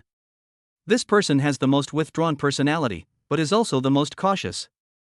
Last night, he learned that Uncle San had a 3.5-year-old daughter, so he came early in the morning to see for himself, for fear that his Uncle San would be fooled by a 3.5-year-old girl. Lu Yuwen was afraid that his son would get into trouble, so he followed. It should be. Lu Yuwen's eyes fixed on the little girl's back, and his mouth curled up at some unknown time. He was full of envy for his youngest son. Third son is really blessed. Lu Dinghao put his chopsticks on the table with a senile air, took a napkin and wiped his mouth, and said with some disgust, the food at this hotel really doesn't taste very good, even I find it unappetizing, so I imagine that third uncle can't stand it, but third uncle is here having breakfast with a little girl, so I guess he doesn't really value the other person. Since we're here, let's go say hello. Lu Dinghao stood up. Lu Yuwen looked at her eldest son and thought, this little adult-looking person doesn't look like a 7-year-old at all, making it seem like he is the son and the son is the father. Xiao Nu Nu dragged her father and mother to look at the delicious food, and she couldn't walk anymore because she wanted to eat everything. Mommy, I want yogurt. And bananas. And apples. Wow, so many oranges, I want to eat them. Seeing that Xiao Nu Nu only wanted fruit, Jianwei reminded her, Nu Nu can't just eat fruit, you have to eat dinner too, and you can only grow taller if you eat dinner. Xiao Nu Nu looked at the fruit in front of her and was a bit at a loss. Finally, as if she had made a big decision, she whispered, then I want more meat. Jianwei looked at her snack-loving daughter and smiled, okay, Nu Nu, you should eat more meat. Jianwei took a lot of meat. Jian Nu took all the fruit. Lu Yuchen, on the other hand, only carried a cup of coffee and 3 eggs. As the three of them just sat down, the little adult like Lu Dinghao walked over. Third uncle. Lu Dinghao greeted Lu Yuchen first, and then looked at Jin Nuo. Jin Nuo's little face was plump and rosy, her long eyelashes blinked, and she had a little orange juice around her mouth from eating an orange. Her appearance could only be described as cute, but not at all shrewd. Lu Dinghao once again confirmed that this little girl had not inherited a shred of intelligence from his third uncle, and was stupid as hell. Subsequently, Lu Yuan also walked up to him. Oldest brother. Unlike Lu Dinghao, Lu Yuan's main focus at the moment was Jianwei. Jianwei had long hair tied into a ponytail, delicate facial features, and was a little dark, not exactly beautiful, but not ugly either. If you had to use one word to describe Jianwei, it would be simple. Yes, simple. This Jianwei is completely different from the women that Lu Yuchen usually comes into contact with, but Lu Yuchen looks at Jianwei with tender eyes. As a man, Lu Yuan knows that Lao San likes Jianwei. A woman's beauty is not just about appearance. In the Lu family, they actually care more about a woman's intelligence and character than her appearance. Lu Yuchen didn't expect his second brother and nephew Lu Dinghao to show up, but he wasn't fazed at all. He stood up and introduced himself to Jianwei. Jianwei, this is my second brother Lu Yuan, and this is my second brother's eldest son Lu Dinghao. Jianwei is a polite person, and she also got up and said with a smile, hello. She and Lu Yuchen have a child together, but they are not related in any other way. She has no intention of marrying Lu Yuchen, so she can't call him second brother, and so she just used a polite greeting. My dear sister-in-law, you are too polite. I still have some things to do, so you guys eat first. Lu Yuan took his son and left. Lu Dinghao was reluctant to let go, but there was no way the strength of a child could compare to that of an adult. Once they left the hotel, Lu Dinghao said with a mature tone, I think we still need to do a DNA test. The Lu family bloodline cannot be wrong. Lu Yuan smiled helplessly, I have already done it, but this matter must not be let your third uncle know, otherwise those of us who know will all be in trouble. Chapter 10, Nua protects you. The Lu family has 3 brothers. The youngest, Lu Yuchen, has the most business acumen, so the Lu group is run by the youngest brother, with the second brother, Lu Yuan, helping out. The eldest brother, Lu Yuhua, is engaged in other industries and is not involved in the company's operations. Lu Yuchen makes all the big decisions in the Lu family, while the parents make the small decisions. The eldest and second eldest sons don't worry about anything, which is why they were forced by their parents to have children. Who could have predicted that the eldest and second eldest sons were not destined to have daughters? The eldest son had 3 sons in a row, and the second eldest son also had 2 sons. This worried the Lu family elders to no end. Now that the third eldest son has finally had a daughter, it doesn't matter if the child is not the third eldest son's, as long as it can comfort the Lu family elders, it is worth it. Of course, if Lu Yuchen wasn't sure that the child was his, he probably wouldn't have been so concerned. Lu Dinghao had always been a child himself, and didn't understand Lu Yuchen's style of doing things. At this moment, in the restaurant, Xiao Nuonyuo blinked her big eyes at Lu Yuchen and asked with a puzzled look on her face, Daddy, who was that brother? Lu Yuchen petted Xiao Nuonyuo's head affectionately and replied, that brother is your cousin, the son of Dad's second brother. Xiao Nuonyuo nodded, okay. Xiao Li, the neighbor's daughter, had a brother. Xiao Li's brother was very nice. If Xiao Li was bullied, Xiao Li's brother would help her. Xiao Nuonyuo envied Xiao Li very much. She had also fantasized about having a brother, and now it seemed to have come true. It was just that brother seemed very fierce. Little Nunu is a little scared. If only there were other brothers, little Nunu thinks to herself and asks, Daddy, do I have other brothers? Lu Yuchen nods, you have 4 other brothers, I'll introduce you to them. Little Nunu's eyes twinkle as she asks with a smile, are they all fierce? Lu Yuchen failed to understand the sensitivity of a child, but he did pick up on something. He patiently explained, no, they're not. No, don't be afraid. That brother just doesn't like to talk. You'll see when you get to know them better. Little Nano didn't really hear what her father said, but she didn't want to dwell on it. She just laughed and moved on. Then she asked, are your brothers mean? Lu Yuchen felt that Xiao Nuonyuo's question was thoughtless, but he answered very patiently, Daddy's brothers are all very nice. Then I'm relieved, and when Daddy takes Mama home, no one will bully Mama. The little girl's speech and thinking were very clear. As soon as Jianwei took a bite of the egg, he heard Jian Nua's words, and in his haste, he choked. The discomfort spread from his stomach to his throat and then to his mouth. Jianwei felt really unlucky from yesterday to today, choking for 2 consecutive days. Lu Yuchen saw this and quickly handed over a tissue and a drink. Jianwei took a sip of the drink first to let the food in her mouth go down, and then waited slowly for the pain to pass. Are you okay, Mom? Xiao Jian Nua patted her mother's back with her small hands, her little face full of concern. Yesterday, when she saw her mother choke, she cried helplessly. Today, she is much calmer, and she even offered her mother a tissue. Here, Mum, wipe your face. It took a while for Janwei to feel better, because the coughing just now had given her cheeks a flush of red. How are you feeling? Are you feeling better? Lu Yuchen asked only after seeing that Janwei was feeling better. Just now, he had held Jianwei's hand, so that Jianyi could feel his warmth and comfort. Jianwei wiped the tears from her eyes and shook her head, saying, I feel much better. Drink some water. Lu Yuchen handed Jianwei a glass of water. Thank you. Jianwei took a sip of the water. While drinking the water, Jianwei noticed that Lu Yuchen had been staring at her the whole time. If she hadn't been able to control herself, she would have choked again. She always felt that Lu Yuchen had changed a lot over the past few years. Even when they were dating, Lu Yuchen had never looked at her with such burning passion. Let's eat, Nuonyuo. Lu Yuchen seemed to have read her mind again, and he looked away. Seeing Lu Yuchen so serious, Jianwei felt that she had been thinking too much. Although there was a little incident at breakfast, it went well. After breakfast, Lu Yuchen asked Jianwei, what are your plans for today? Jianwei replied, I plan to take Luo Luo back with me. Who would have thought that as soon as they arrived, little Luo Luo could find her way directly to the Lu family home? Zhangchang was no longer an option, so they would go back first and consider going to another city later. Mommy, are we taking Papa with us? Little Jane is quite happy. Papa, I'll take you back to eat grapes. In this world, out-of-season grapes are just the right time to sell. Lu Yuchen looks at Janewei with a face of helplessness and says, I'd be happy to go back with you, but I don't know if your mother wants me to. Otherwise, Nuwa can talk to your mother and father for me. This old fox. He even tried to trick a child. Shameless old man. Jianwei thought to herself, but she couldn't say it in front of the child. Without waiting for Xiao Nuwa to speak, Jianwei spoke first. Nuwa, Daddy has to go to work and doesn't have time to accompany us back. Shall we come find Daddy another day? Although they didn't have many opportunities to meet, Jianwei could clearly feel the Lu family's fondness for Jian Nuwa. If the Lu family wanted to fight her for custody of the child, she didn't think she could win. At the moment, Jianwei just wants to take her child and hide far away, preferably never to see the Lu family again. Jian No is Jianwei's life. No, I want my daddy. Jian No pouted and refused to leave, her tearful face about to burst into tears. Jianwei was helpless. Lu Yuchen, on the other hand, was fine with it.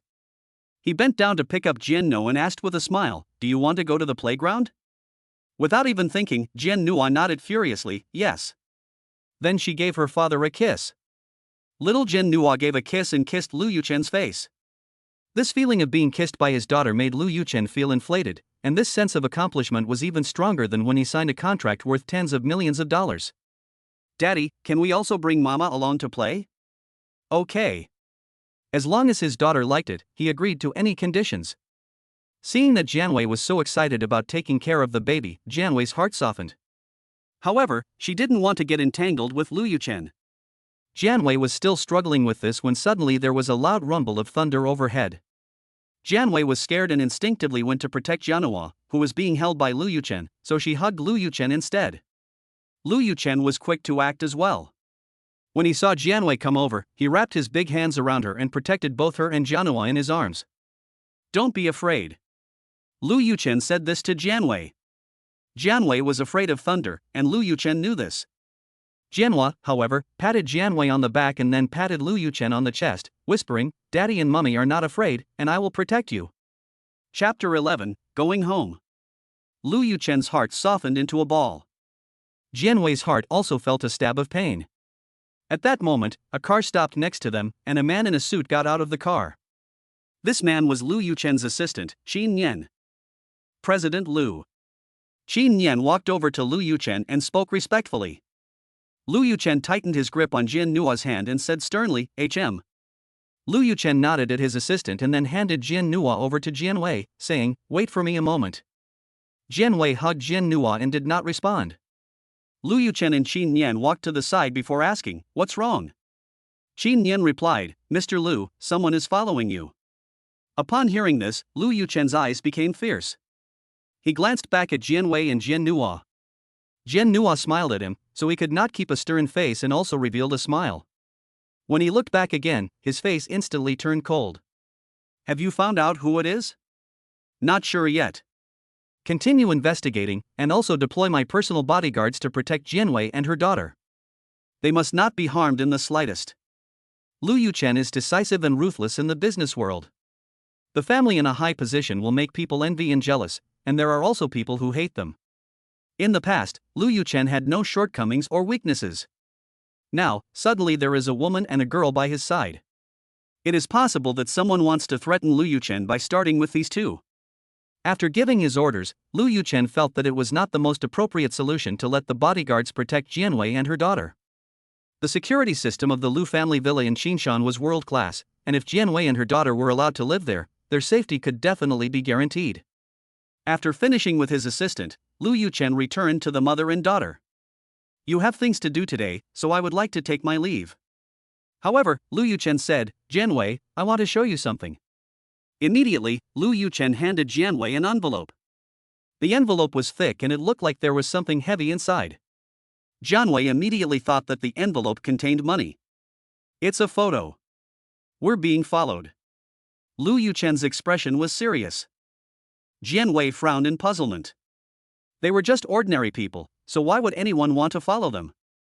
Lu Yuchen continued, "Things are a bit complicated, but for your safety and that of Nua, I suggest you go and stay at the Qinshan villa for now." "Lu Yuchen, you really have a terrible excuse." Jianwei found it laughable. If he wanted an excuse to keep them, he didn't need to make such a lame one. Jianwei didn't agree, and she took Jian Nua in her arms and was about to leave. Little Nua didn't know what her father and mother had said, but she knew that her mother was taking her away, and it seemed that her father wasn't allowed to go with them. Children are more sensitive. Seeing that her mother was leaving, little Nua quickly took her father's hand. "Aren't you taking Daddy with you?" The little baby looked at Jianwei with big, pleading eyes. Just as Jianwei was about to speak, a vase fell from a high floor with a crash behind her. If Jianwei had just left with Jianya, the vase would have probably hit the mother and child. Was this a coincidence? Or was Jianwei still shaken by the incident, and Lu Yuchen's expression was not good? After a while, a man wearing a casual suit walked up to Lu Yuchen and respectfully said, "Mr. Lu, the person ran away, but I'm sure that the other person threw the vase on purpose." As for the purpose of throwing the vase, Jianwei was scared, and she tightened her grip on Jian Nua's hand. Although she wasn't sure if Lu Yuchen's words were true or not, if someone really wanted to hurt Jian Nua, she would fight to the death. "Jianwei, be good." Lu Yuchen's eyes were gentle. His gaze at Jian Nua was full of tenderness. Although they had not yet tested the DNA, Lu Yuchen was certain that the child was his. If anyone wanted to hurt Jian Nua, they would have to ask his permission first. Jianwei pursed her lips and nodded in agreement. She said to Jian Nua, "Nono, do you want to go and live with your dad?" "Yes." Little Nono was overjoyed, clapping her hands in approval and giving Jianwei a kiss. "Mommy is the best." In this way, Jianwei took Jian Nua and followed Lu Yuchen back home. Qinshan Villa. Qin Shuang learned that Lu Yuchen had returned with his daughter-in-law and granddaughter, so he went to the kitchen to cook personally. But he didn't know what the baby liked to eat, and he didn't know what Jianwei liked to eat, so Qin Shuang just followed the Lu family's highest standards for entertaining guests. After all, if you make a few dishes, there's bound to be something that someone likes. Lu Yu personally arranged for someone to vacate a room for Xiao Nuonyuo to stay in. Fortunately, Lu Yuan had purchased quite a few things that little girls like yesterday, which came in handy today.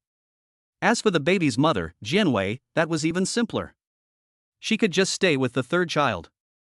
However, clothes had to be prepared for Jianwei, and Lu Yu assigned the eldest daughter-in-law and the second daughter-in-law to take care of this task. Eldest sister-in-law, I don't know what the third sister-in-law likes, so how are we supposed to buy it? Second daughter-in-law Qin Shuangxue looked distressed. The eldest wife, quiet, gave a gentle smile and took out her mobile phone to show it to Qin Shuangxue. "These are the photos your brother took yesterday. From the photos, we can see that the third wife's style is more ladylike, so let's buy clothes according to this style. If that doesn't work, we can buy a few sets of clothes in various styles and buy more when the time comes." Qin Shuangxue agreed, "Let's do it this way." Quiet's smile never faded, and she was in a happy mood. "Luckily, the third son has saved us, otherwise I wouldn't dare to have 4 more children." Qin Shuangxue also laughed, "Yes, I don't want to have any more either."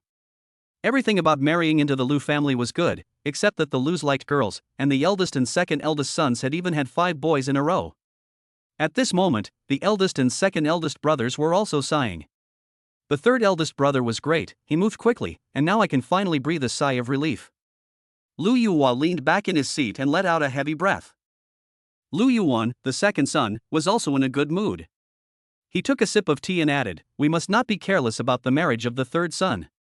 We brothers must make it a grand occasion. I had someone check it out. Although the sister-in-law's family is from the countryside, she is a good person. She will definitely not stir up trouble when she marries into the Lu family. Anyway, since she gave birth to a daughter for the Lu family will have to spoil her."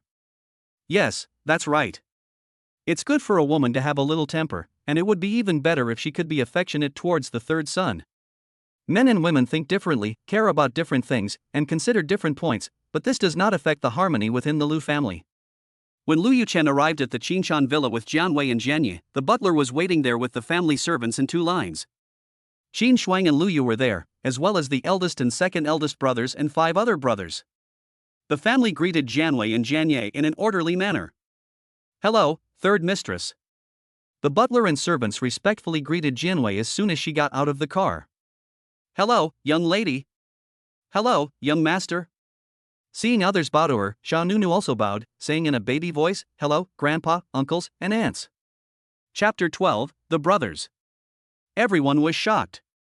This young lady is really well-mannered. Compared to the Lu family's young masters, she doesn't know how to be polite at all. At that moment, the 5 young masters of the Lu family were staring at the little baby girl greeting the butler and the servants. The eldest brother was the most enthusiastic, quickly walking up to take the little girl's hand and telling her, "Don't be nervous, I'll take you in." The second brother followed the eldest, and he also went over to take the little girl's other hand, but he just smiled, as he was tongue-tied. The third brother, Lu Dinghao, sighed like a little adult, thinking to himself, "Sure enough, she's an ignorant little girl. I'll have to teach her properly in the future." Fourth brother hid behind grandma and only dared to peek at little Nuanua with his eyes. Fifth brother followed behind big brother, second brother, and little Nuanua, and couldn't help but tug at little Nuanua's skirt. "Wow, little girl's skirt is really pretty. What's your name, little sister?" Big brother asked. Little baby Nuanua politely replied, "My name is Jian Nua, you can call me Nuanua." Second brother also chimed in at this point, "I am second brother Lu Dingyang, this is eldest brother Lu Dingcheng, the one following behind us is fifth brother Lu Dingxian, the one who just didn't say anything is third brother Lu Dinghao, and the one hiding behind grandma is fourth brother Lu Dingxiang." Little Nuonuo couldn't remember so many names, so she could only nod and say, "I know, you are the eldest brother. And he is second brother Lu Dingyang, I am the eldest brother Lu Dingcheng." The one who picked up the conversation was eldest brother Lu Dingcheng. The baby nodded, remembering Lu Dingcheng as the eldest brother first, because he was the tallest. "I'm the second eldest, Lu Dingyang." Lu Dingyang repeated his name several times for the baby. The baby nodded, saying, "I remember, you're the second eldest, Lu Dingyang." Suddenly, Lu Dingxian, the fifth eldest, ran in front of the baby and introduced himself, pointing at himself and saying, "There's me too, I'm the fifth eldest, Lu Dingxian." The baby nodded. Lu Dinghao, who had followed in, felt that these children were childish and that their fighting and playing around was unbecoming. Lu Dingzhang, who had been hiding behind Qin Shuang, had never dared to come out, so Qin Shuang simply picked him up. Lu Dingzhang was the third son of the eldest, and this child had autism and rarely appeared in front of outsiders. This time, he heard that there was a little sister in the family, so he followed and ran out. "Mom and Dad, this is Jianwei." Lu Yuchen introduced Jianwei to his family. Before coming over, Jianwei had deliberately changed into a modest outfit, with a chiffon blouse and a pair of black suit pants. Jianwei's dimples were more obvious when she smiled. "Hello, auntie and uncle." Jianwei's voice was soft, giving her a feeling of a little delicate beauty. She had met Lu Yuchen's parents last time, but they had not formally greeted each other, so Jianwei was a little nervous. "Jianwei, this is my eldest brother and second eldest brother." Lu Yuchen introduced again. "Hello, big brother and second brother." Jianwei was so nervous that she followed Lu Yuchen's lead and called them big brother and second brother. After the words came out, she felt embarrassed. Lu Yuhua smiled and said, "That's right, sister-in-law, don't be formal. Just treat this as your home." Lu Yuan also said, "What my brother said is right, sister-in-law, don't be polite." Qin Shuang glared at his two sons angrily and said, "If you don't know what to say, don't say anything. What do you mean by treating this place as your home? This is Jianwei's home." Lu Yuhua and Lu Yuan were both feeling guilty, and at this time, they did not dare to continue talking. Qin Xuan was even more polite, smiling kindly and not putting on airs at all. After handing the child in her arms to Lu Yu, she walked up to Jianwei and took her hand, smiling and saying, "Let's go inside first." "Okay." Jianwei politely responded. Jianwei didn't expect the Lu family to be so polite, and it made her sense of tension disappear by a large margin. Once they entered the villa, Qin Shuang took Lu Yuchen by the arm and handed Jianwei's hand to him, saying, "Take Jianwei to rest for a while, I'll call you when dinner is ready." "Okay." Lu Yuchen was quite agreeable, and took Jianwei up to the second floor. There was a balcony on the second floor, with all kinds of flowers and plants growing inside. Many flowers were in bloom this season, and the fragrance was so sweet that just standing inside was very poetic. "I like to stay here when I'm not busy," said Lu Yuchen, holding a pair of scissors to prune the flowers and plants. Lu Yuchen was holding a pair of scissors to prune the flowers and plants, "and I also like to think of you here." As Jianwei's hand touched a flower, she heard Lu Yuchen say these words behind her, and her hand trembled, accidentally tearing off a petal. "Jianwei, I haven't forgotten you over the past few years." Lu Yuchen had already walked up to Jianwei's side. "I know I've been selfish and I deserve to be beaten, but Jianwei, I still want to ask, are you still willing to be with me?" Jianwei's heart was a little confused. She lowered her head and didn't reply. "In fact, there's no rush, we can slowly cultivate our relationship." Lu Yuchen wanted to hug Jianwei, but suddenly he heard a loud noise. He looked up and saw a few children lying on the floor in front of the French windows looking over here, among them was Xiao Nuonyuo. When those children saw Lu Yuchen looking over, the eldest brother smartly pulled the curtains closed. Lu Yuchen was full of black lines. These little brats are really a stumbling block in his pursuit of his wife. In the children's playroom on the other side, after Lu Dingqing pulled the curtains closed, he crouched down and waved to his younger siblings, and the children gathered together. "We mustn't disturb Uncle San when he's chasing Auntie San. We must be sensible. Nua Nua, do you know what your mother likes?" Little Nua Nua was suddenly called on, her big eyes blinked, and she said, "My mommy likes grapes." "What else?" Second brother Lu Dingyang pursued. "My mother also likes tangerines." "Apart from food, does she like anything else?" Lu Dingcheng asked again. Little Luo Nuonyuo shook her head, not knowing. Little Luo Nuonyuo was still young and didn't quite understand what her brothers wanted. Lu Dingcheng rubbed Luo Nuonyuo's hair and comforted her, "It's okay, there's no rush, just tell us when you remember." Suddenly, the voice of their third brother, Lu Dinghao, sounded behind them. "Luo Nuonyuo, come here." The boys in the family are all a bit afraid of Lu Dinghao. When he speaks, the eldest and second eldest brothers dare not easily contradict him. When she heard her brother call, Xiao Nuonyuo got up from the ground and ran towards him with her short legs. "Brother, is there something the matter?" The little baby doesn't remember if this is the third or fourth brother, so she refers to them collectively as brother. "Come with me for a moment." Lu Dinghao took Xiao Nuonyuo's hand and walked towards his room. He thought to himself, a little girl hanging out with a bunch of boys is bound to get bullied. Xiao Nunu obediently followed Lu Dinghao, her eyes curiously taking in her surroundings. Lu Dinghao's room was on the third floor, and they had to climb the stairs from the second floor to the third. Xiao Nunu was only 3.5 years old, so she climbed the stairs very slowly, but Lu Dinghao was very patient. To protect Xiao Nunu's safety, he deliberately followed behind her, his little hand open in a protective gesture. "Brother, where are we going?" Little Nua Nua took a few steps and turned around to ask.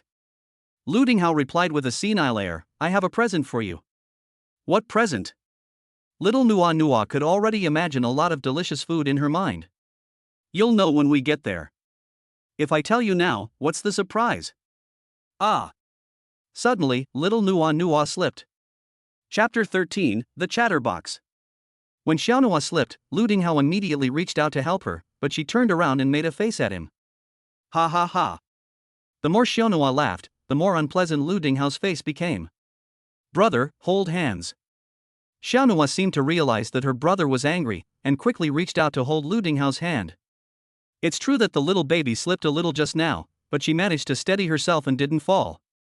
Lu Dinghao's face was dark and he was unwilling to be held by his little sister. The chatterbox little sister started again. "Brother, I really did fall just now." "Brother, I didn't feel any pain at all." "Brother, do you cry when you fall?" "Brother, I'm not afraid of pain, and I don't cry when I fall." Mama said that falling over makes you grow taller. Brother. Lu Dinghao heard the sound of his little sister's voice in his head, which made his head spin. He was afraid that the little brat would really fall, so he didn't dare to relax at all. How could such a chatterbox be born from a man who speaks so little?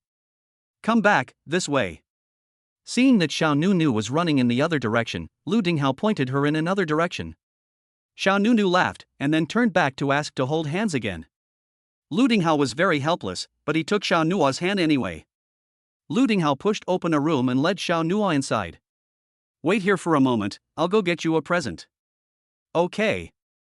Xiao Nua nodded obediently. However, when she saw Lu Dinghao leave, she followed on his heels. Lu Dinghao was very helpless. He took a deep breath and said, "Forget it, just follow. This little baby is even more troublesome than fourth brother. Brother, it's so big here, wow. What did this one say?" The little baby's hand slipped out of Lu Dinghao's grasp, and he ran over to a row of limited edition Ultraman shelves next to him, his eyes shining. So many Ultramen. Xiao Nuonyuo wanted to reach out and touch one, but Lu Dinghao stopped him. You can't touch them. Brother, I'll just touch it. The little baby's big eyes blinked, and he looked at Lu Dinghao with full expectation. Lu Dinghao looked back at his beloved limited edition Ultraman and shook his head. No, you can play with the others. Little Nuonyuo looked disappointed. Brother. Lu Dinghao saw that the baby was about to cry, so he quickly took a limited edition Ultraman and handed it to the baby. Here you go. Girls crying are the most troublesome. Little Nuonyuo then turned to smile, hugged Ultraman and said thank you, brother. Lu Dinghao. Brother, what's this called? Lu Dinghao answered with patience. Xiao Nua was curious and swung the Ultraman's hand around, which made Lu Dinghao feel a little bad. Let's go, I'll show you your present. Hurry up and give the present to the baby, before the Ultraman gets broken by the baby. It's a limited edition, you can't buy it anymore. Okay. Little Nunu was overjoyed. Lu Dinghao's room was indeed very large. In addition to the bedroom, there was also a separate study room, which was specially arranged by the family because Lu Dinghao was studious. After Lu Dinghao took little Nunu to the study room, he took out a plastic bag from a corner and then took out several gift boxes wrapped in gift wrap from the plastic bag. These are all for you. Wow, so many things. Xiao Nunu casually threw the Ultraman in her hands and squatted down to pick up the gifts. Lu Dinghao's eyes followed the Ultraman Xiao Nunu had thrown and his face grew darker and darker. At this moment, Lu Dinghao wanted to throw Xiao Nunu out. That was his favorite Ultraman. How could she just throw it away like that? Damn it! Forget it, if it weren't for the fact that this is the daughter of his third uncle, he would have to beat someone up. Lu Dinghao was about to move his legs to pick up Ultraman when Xiao Nunu suddenly came over and hugged him. Xiao Nunu was too short, only waist-high to Lu Dinghao, and could only hug his bottom. Lu Dinghao was hugged by a girl on the bottom for the first time, and his desire to throw Xiao Nunu out increased a little more. Brother, what is this? Xiao Nunu let go of one hand and pointed to a set of Audi car keys on the ground and asked. It looks like a lollipop, but it's hard to bite. Xiao Nunu was also very distressed. Car keys. Lu Dinghao said calmly. Since it was the first time that Uncle San's daughter had returned home, he definitely had to prepare a generous gift. Xiao Nunu was also old enough to go to school, and she would definitely need a driver in the future, so how could she do without a car? My mommy also has an electric car key. Xiao Nunu tilted her head proudly. Her mommy could ride a bike, while Xiaoming's mommy couldn't, and that had always been something that made Xiao Nunu feel very proud. Lu Dinghao's head was full of dark lines. But deep down, he felt a little sorry for the little baby. Uncle San was really not man enough, making Auntie San and Xiao Nuonyuo suffer. Xiao Nuonyuo let go of Lu Dinghao and went to open the present again. She knew this present. Wow, it's a school bag. Xiao Nuonyuo smiled happily as she carried the school bag. Do you like it? Lu Dinghao's mouth curled up slightly, without knowing when. I like it, brother, I want to carry it. With Lu Dinghao's help, Xiao Nuonyuo put on the pink Mickey Mouse school bag. Lu Dinghao squatted down to adjust the length of the school bag strap for Xiao Nuonyuo, and suddenly, Xiao Nuonyuo came over and gave Lu Dinghao a kiss on the cheek. The feeling was cold, but it warmed Lu Dinghao's heart. No one at home, not his brother or sister, not his parents or grandparents, had ever kissed him, because he hated physical contact with other people, but Lu Dinghao found that he didn't mind Xiao Nuonyuo kissing him. Thank you, brother. You're welcome. Lu Yuchen and Jianwei, who had been interrupted by a few kids, felt a little embarrassed. Fortunately, at this time, his sister-in-law, Quiet, and his sister-in-law, Qin Shuangxue, returned. Sister-in-law Quiet came to look for Jianwei. Third brother. Quiet was wearing a cheongsam that showed off her perfect figure. Although she had given birth to 3 children, she was strict with her figure and had not put on weight. Eldest sister-in-law, Lu Yuchen, is very polite to Quiet. Quiet has been eyeing Jianwei since she appeared, and now she takes her eyes off Jianwei, smiles and asks, "Eldest brother, this is your sister-in-law, right?" "Yes." Lu Yuchen takes Jianwei's hand and introduces her. "Jianwei, this is Quiet, my eldest sister-in-law." Eldest sister-in-law, Jianwei greets her very politely. She has seen the world and is not stage frightened, and in front of people her age, she is even more generous. Quiet was afraid that Jianwei would be too formal, so she came up to her and put her arm around her shoulder, smiling and saying, "Come, I'll take you to meet your second sister-in-law. We've prepared some clothes for you, let's see if they fit. If they don't, we can still pick out something else while it's still early." Jianwei was shy, and before she knew it, Quiet had already dragged her away. Lu's elder and younger sisters were both easygoing, and Jianwei didn't feel so nervous around them. After the 3 women had chatted for a while, they led Jianwei to Lu Yuchen's room. "Dear sister-in-law, we were in such a rush today that we didn't have time to prepare an extra room. You'll have to make do with the 3rd room tonight, and you can move to your wedding room once it's been decorated." Jianwei's scalp tingled at the sound. She was to share a room with Lu Yuchen tonight? It's too much. Suddenly, Xiao Nunu ran over here with a small school bag on her back. Chapter 14, Xiao Nunu is so cute. "Mom, I have a small school bag now, my brother gave it to me." Xiao Nunu ran up to Jianwei to show her the small school bag. She really likes it. "It looks good, did you thank your brother?" Jianwei stroked Xiao Nunu's cheek and smiled tenderly. Little Nunu nodded busily. "I already thanked him." Even so, little Nunu turned back to Ludinghao, who was following behind her, and said, "Thank you for the little school bag you gave me." Ludinghao looked like a little adult, unsmiling. "You're welcome."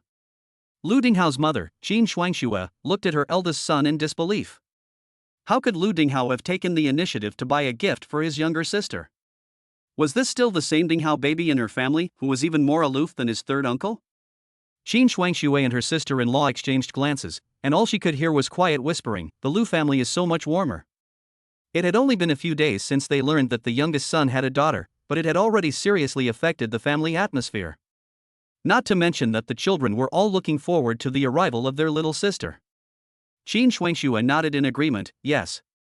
After the 2 mothers had finished talking, they saw the little baby staring at them. Her eyelashes fluttered, and her big, clear eyes were so lively and cute. Quiet clenched her hand in excitement. Qin Shuangxue pursed her lips, just about to speak when she saw her eldest son, Ludinghao, whisper something in the little baby's ear. Then the little baby said, "Hello, Auntie." And "Hello, Auntie."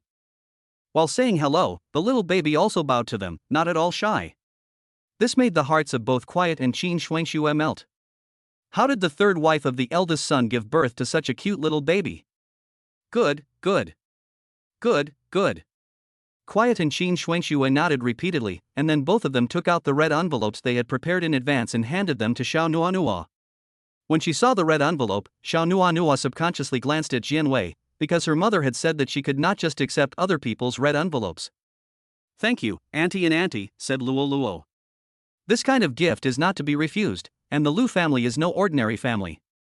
She could not refuse the red envelopes in front of everyone. So, Jianwei accepted them graciously.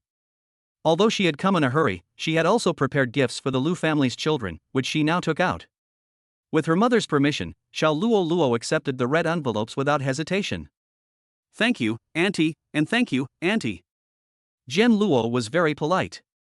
Jianwei also took out the red envelope she had prepared and handed one to Ludinghao. Ludinghao didn't refuse, and politely thanked her. Jianwei was thinking about giving the red envelope under her to the 2 mothers to hold, when Lu Dingxing came over with Lu Dingyang and Lu Dingxian. Jianwei had given out 3 more red envelopes, and she still had one left in her hand. Jianwei gave the remaining one to her sister-in-law, Quiet. From Lu Yuchen, she learned that the 3rd son of her brother and sister-in-law had autism and rarely interacted with people, so it was appropriate to give the red envelope to Quiet. Quiet did not refuse and accepted it graciously. The children were all happy to receive red envelopes. It was lively with a few adults and a few children, but it seemed too lively, with non-stop laughter that made people's heads ache. Lu Dinghao did not stay for long and left. Qin Shuangxue said to Jianwei, "This child has been used to being aloof since childhood, like his third uncle. He usually follows his third uncle and learns from him, and his third uncle also teaches him wholeheartedly." Jianwei smiled back. She didn't find these family matters boring. After a pause, Qin Shuangxue continued, "In fact, I know more or less about what happened to the third child. There may be some hidden circumstances, but it's a pity for you and your daughter to suffer." Quiet also said, "I can't guarantee anything about Lao San, but his character is definitely reliable. Don't worry, sister-in-law, Lao San has definitely not had any other women over the years. I also know a secret, Lao San's locker has always been locked with a picture of you." As she spoke, she raised her eyebrows. Quiet had heard this secret from her husband. It was a little confusing, but it made her heart feel warm. She knew better than anyone else how good Lu Yuchen was, so even after breaking up with him and learning that she was pregnant, she didn't want to abort his child. Of course, she never thought that she would meet Lu Yuchen again, let alone renew their relationship. She just wanted to raise Jin Nuo. Suddenly, a clanging sound interrupted the conversation between the women. On the other side, Xiao Nunu took Lu Dingqing's hand and blew gently on it, then asked with concern, "Brother, does it hurt?" Lu Dingqing shook his head, "No, it's just a pity about the cup." Lu Dingcheng and Lu Dingyang had been sitting around playing tag, and Lu Dingxian had been running after them. The children were having a great time, and Lu Dingqing's hand accidentally touched the cup on the table, which fell to the ground and broke. "Brother, you need to put medicine on it." Xiao Nunu frowned, her brows knitted. Her mother had told her that if she got hurt, she should apply medicine to the wound and not bear it. Lu Dingcheng, however, said nonchalantly, "It's really fine, it doesn't hurt, let's keep playing. It's just a little cut, there's no blood, it really doesn't hurt." Lu Dingcheng was about to leave, but Xiao Nunu held onto him. "Brother." Xiao Nunu refused to let go. Lu Dingcheng sighed helplessly, then said, "Fine, let's get some medicine, okay?" Xiao Nuanua smiled and nodded, saying, "Okay, I'll do it for you." Lu Dingcheng touched Xiao Nuanua's head lightly with his hand to say thank you, Nuanua. For some reason, Lu Dingcheng looked at Xiao Nuanua's eyes staring at him, and he didn't want to refuse her. Her eyes were like magic. While Lu Dingcheng and Xiao Nuanua were arguing, Quiet had already found the medicine cabinet. Xiao Nunu took a cotton swab and clumsily applied disinfectant to Lu Dingcheng's wound. Lu Dingcheng was quite pleased with himself and said to his younger brother Lu Dingyang, who was standing nearby, "You should learn from her." Lu Dingyang snorted, "I don't need to learn, now that we have a little sister in the family." "What is learning?" Lu Dingyang got a headache whenever he heard the word learn. Lu Dingxian just stared at Xiao Nunu. Quiet wanted to help, but was rejected. "Mom, I want my sister to apply the medicine." Lu Dingchen looked at his mother and felt a bit disgusted. Little Nuanua is still pretty and cute. Quietly shrugged helplessly, being disliked by her eldest son. Has she forgotten her mother with the arrival of her younger sister? "Auntie, you go rest over there, I'll apply the medicine to my brother." Xiao Nuanua helped quietly sit down on one side. In this way, quietly didn't care and let the children do things, and was happy to be at leisure. Jianwei wanted to stop Jian Nuo from messing around, but was stopped by Jianing. "It didn't hurt anywhere, let the siblings do it, and we'll continue our conversation." But Jianwei always felt uncomfortable. The Lu family's children are precious, and if Jian Nuo makes a mess of things, it won't be good. Qin Shuangxue also said, "I think Nuanua is quite capable, and he might become a doctor in the future." Quiet also continued the conversation on this topic. When Jianwei saw this, she did not dwell on the issue. The affection and friendship between children is always slowly cultivated through spending time together, and excessive interference from adults may not be a good thing. "Brother, it's done." Little Nono has dressed Lu Dingcheng's scratched finger with gauze in a messy manner, but at least there is this procedure, and the injured Lu Dingcheng is very satisfied. Chapter 15, Dreams. Nono is awesome. Lu Dingcheng gave a thumbs up to his little sister. Nono was not at all modest. "Of course I want to be a doctor, and if my brothers get sick in the future, they can come to me." Lu Dingcheng, this gauze, which is wrapped like a dog's fluffy fur, does have the potential to become a good doctor. Lu Dingyang did not dare to mock his little sister's dream, and he also said, "I want to be a policeman in the future, to protect my country and defend the homeland." Lu Dingyang really isn't good at studying, or maybe fighting just makes him feel better. Lu Dingxian also said, I want to learn from my uncle and fly airplanes. Lu Dingqing didn't lag behind, and he also said, your dreams are all too small. I want to be a scientist and study bombs. At this time, Lu Dinghao, who had been standing in the doorway for some time, couldn't help but smile at the dreams of the three of them. Auntie, Mom, Auntie, dinner is ready. Lu Dinghao came up to call them to dinner. Hearing dinner, the fastest one to run was Lu Dingcheng, followed by Lu Dingyang. Lu Dingxian hid behind his mother Qin Shuangxue, while Xiao Nuonyuo held her mother Jianwei's hand. Lu Dingxian was about to run when he was caught by Qin Shuangxue. Dingxian, dinner is ready, where are you going? Qin Shuangxue gave a gentle smile. She has two children, the older one, Lu Dinghao, is a real joy, but the younger one, Lu Dingxian, is a real worry. He eats like poison, only a few grains of rice at a time. His mother, Qin Shuangxue, is really afraid that the boy will be blown away by the wind.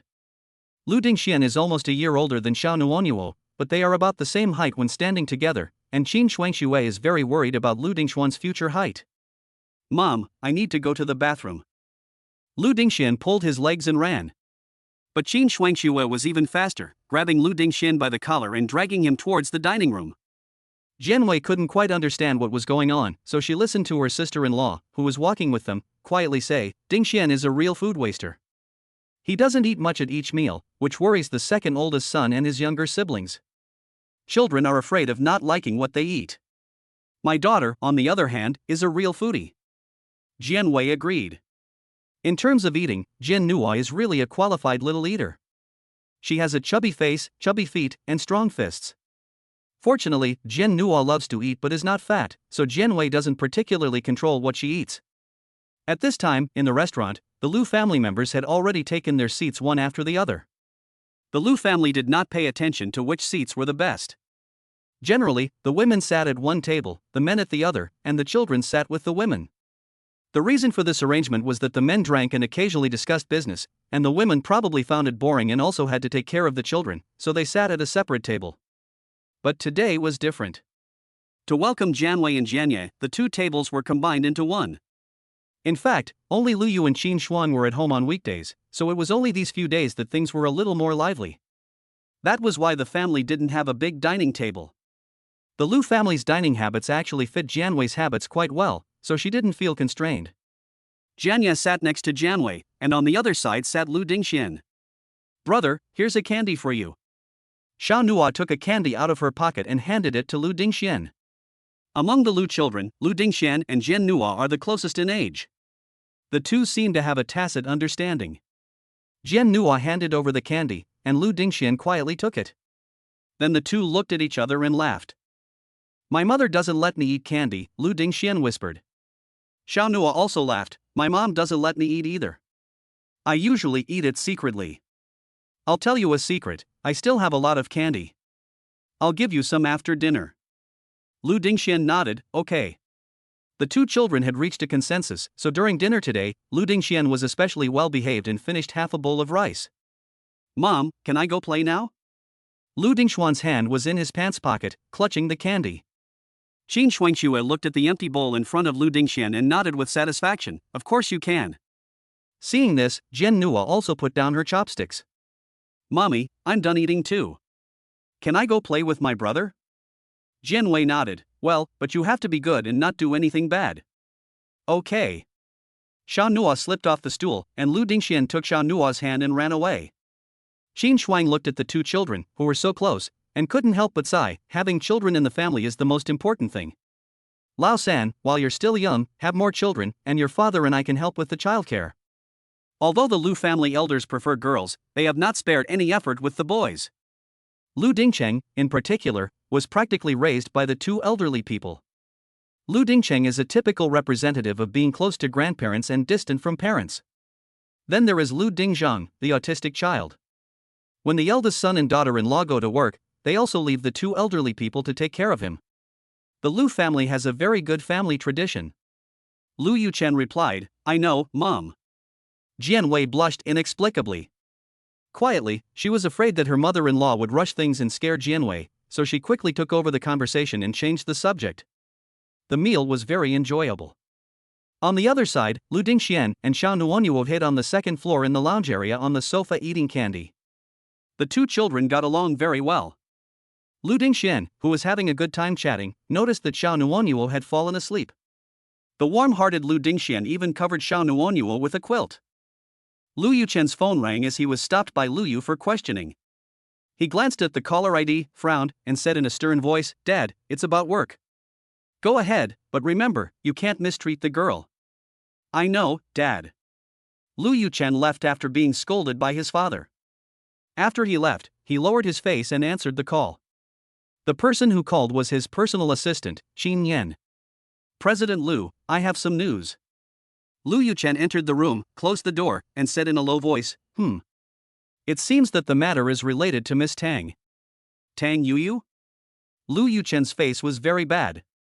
When he broke up with Jianwei that year, Tang Yuyu played a big role. Knowing that there was no chance on his side, Tang Yuyu went to fool Jianwei.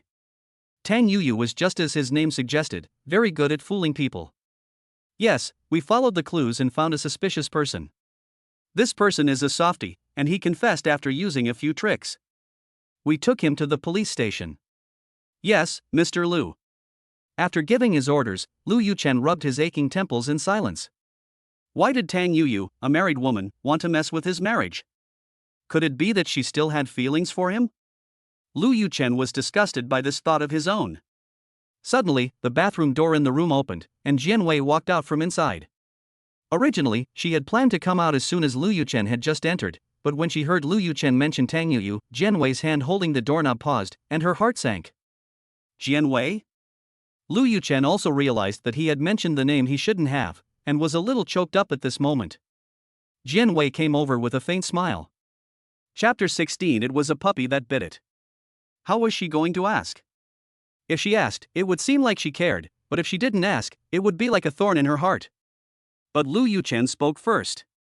"It was Tang Yuyu who had someone do it, and it was the vase that almost hit you last time." Lu Yuchen was observing Jianwei, looking for any change in her subtle expression. It was also a test for himself, to see if she had him in her heart. But Jianwei spoke indifferently, "Oh." The smile on her face did not diminish at all, as if it still carried a hint of mockery. Although Jianwei's expression did not change significantly, Lu Yuchen sensed something. He put his phone back in his pocket and walked towards Jianwei. When he got closer, Lu Yuchen took Jianwei's hand and placed it on his chest, above his heartbeat. Jianwei's mouth twitched. "Here, from the past to the present, it will only beat for you. Jianwei, in my life, there will only be one woman for you." Jianwei wanted to pull back her hand, but Lu Yuchen was really strong. She looked up at Lu Yuchen with a bad mood and still spoke calmly. "Can you believe what a man says when he is aroused?" As soon as Jianwei finished speaking, Lu Yuchen leaned over. The unique smell of a man came, and Jianwei's body became a little soft. She was no longer a young girl who knew nothing. For so many years, all her thoughts had been on her daughter, and her desire for a man had been suppressed. Now, when faced with Lu Yuchen's approach, she could no longer hold back her thoughts. Lu Yuchen stopped before Jianwei could finish speaking, and pulled a white hair from Jianwei's head. The sudden pain made Jianwei cry out. "It stings." Jianwei glared at Lu Yuchen without good humor, and when she saw the white hair in Lu Yuchen's hand, her mood became a little complicated. In these past few years, she has been taking care of Jiangu 24 hours a day, as well as writing novels to earn money. She has already gone gray, and she originally dyed her hair to cover the gray, but the gray is visible again. The gray hair is reminding Jianwei that she is no longer young and no longer has the capital to be willful. "Tomorrow I'll take you to see a Chinese medicine doctor and prescribe some medicine to help you get back on your feet." Lu Yuchen took the white hair in his hands. Jianwei pursed her lips. Suddenly, Lu Yuchen put his arms around her and whispered in her ear, "I'm sorry. If I'd gone to you sooner, you wouldn't have had to suffer so much." What? He had been angry with Jianwei for breaking up with him, and had held back from looking for her, waiting for her to regret it and come to him. Lu Yuchen couldn't bring himself to say it. After all, he was wrong. He had obviously loved her so deeply, but he had been too proud to beg her to come back. It was also strange that he had been so young back then. When he had come to his senses, he had realized that once you've missed something, you've missed it. Just like Jianwei, over the years, she had missed Jianhua's growth. "Lu Yuchen, we don't owe each other anything. You don't have to." Jianwei didn't get the chance to say the rest of her words, as Lu Yuchen had already kissed her lips.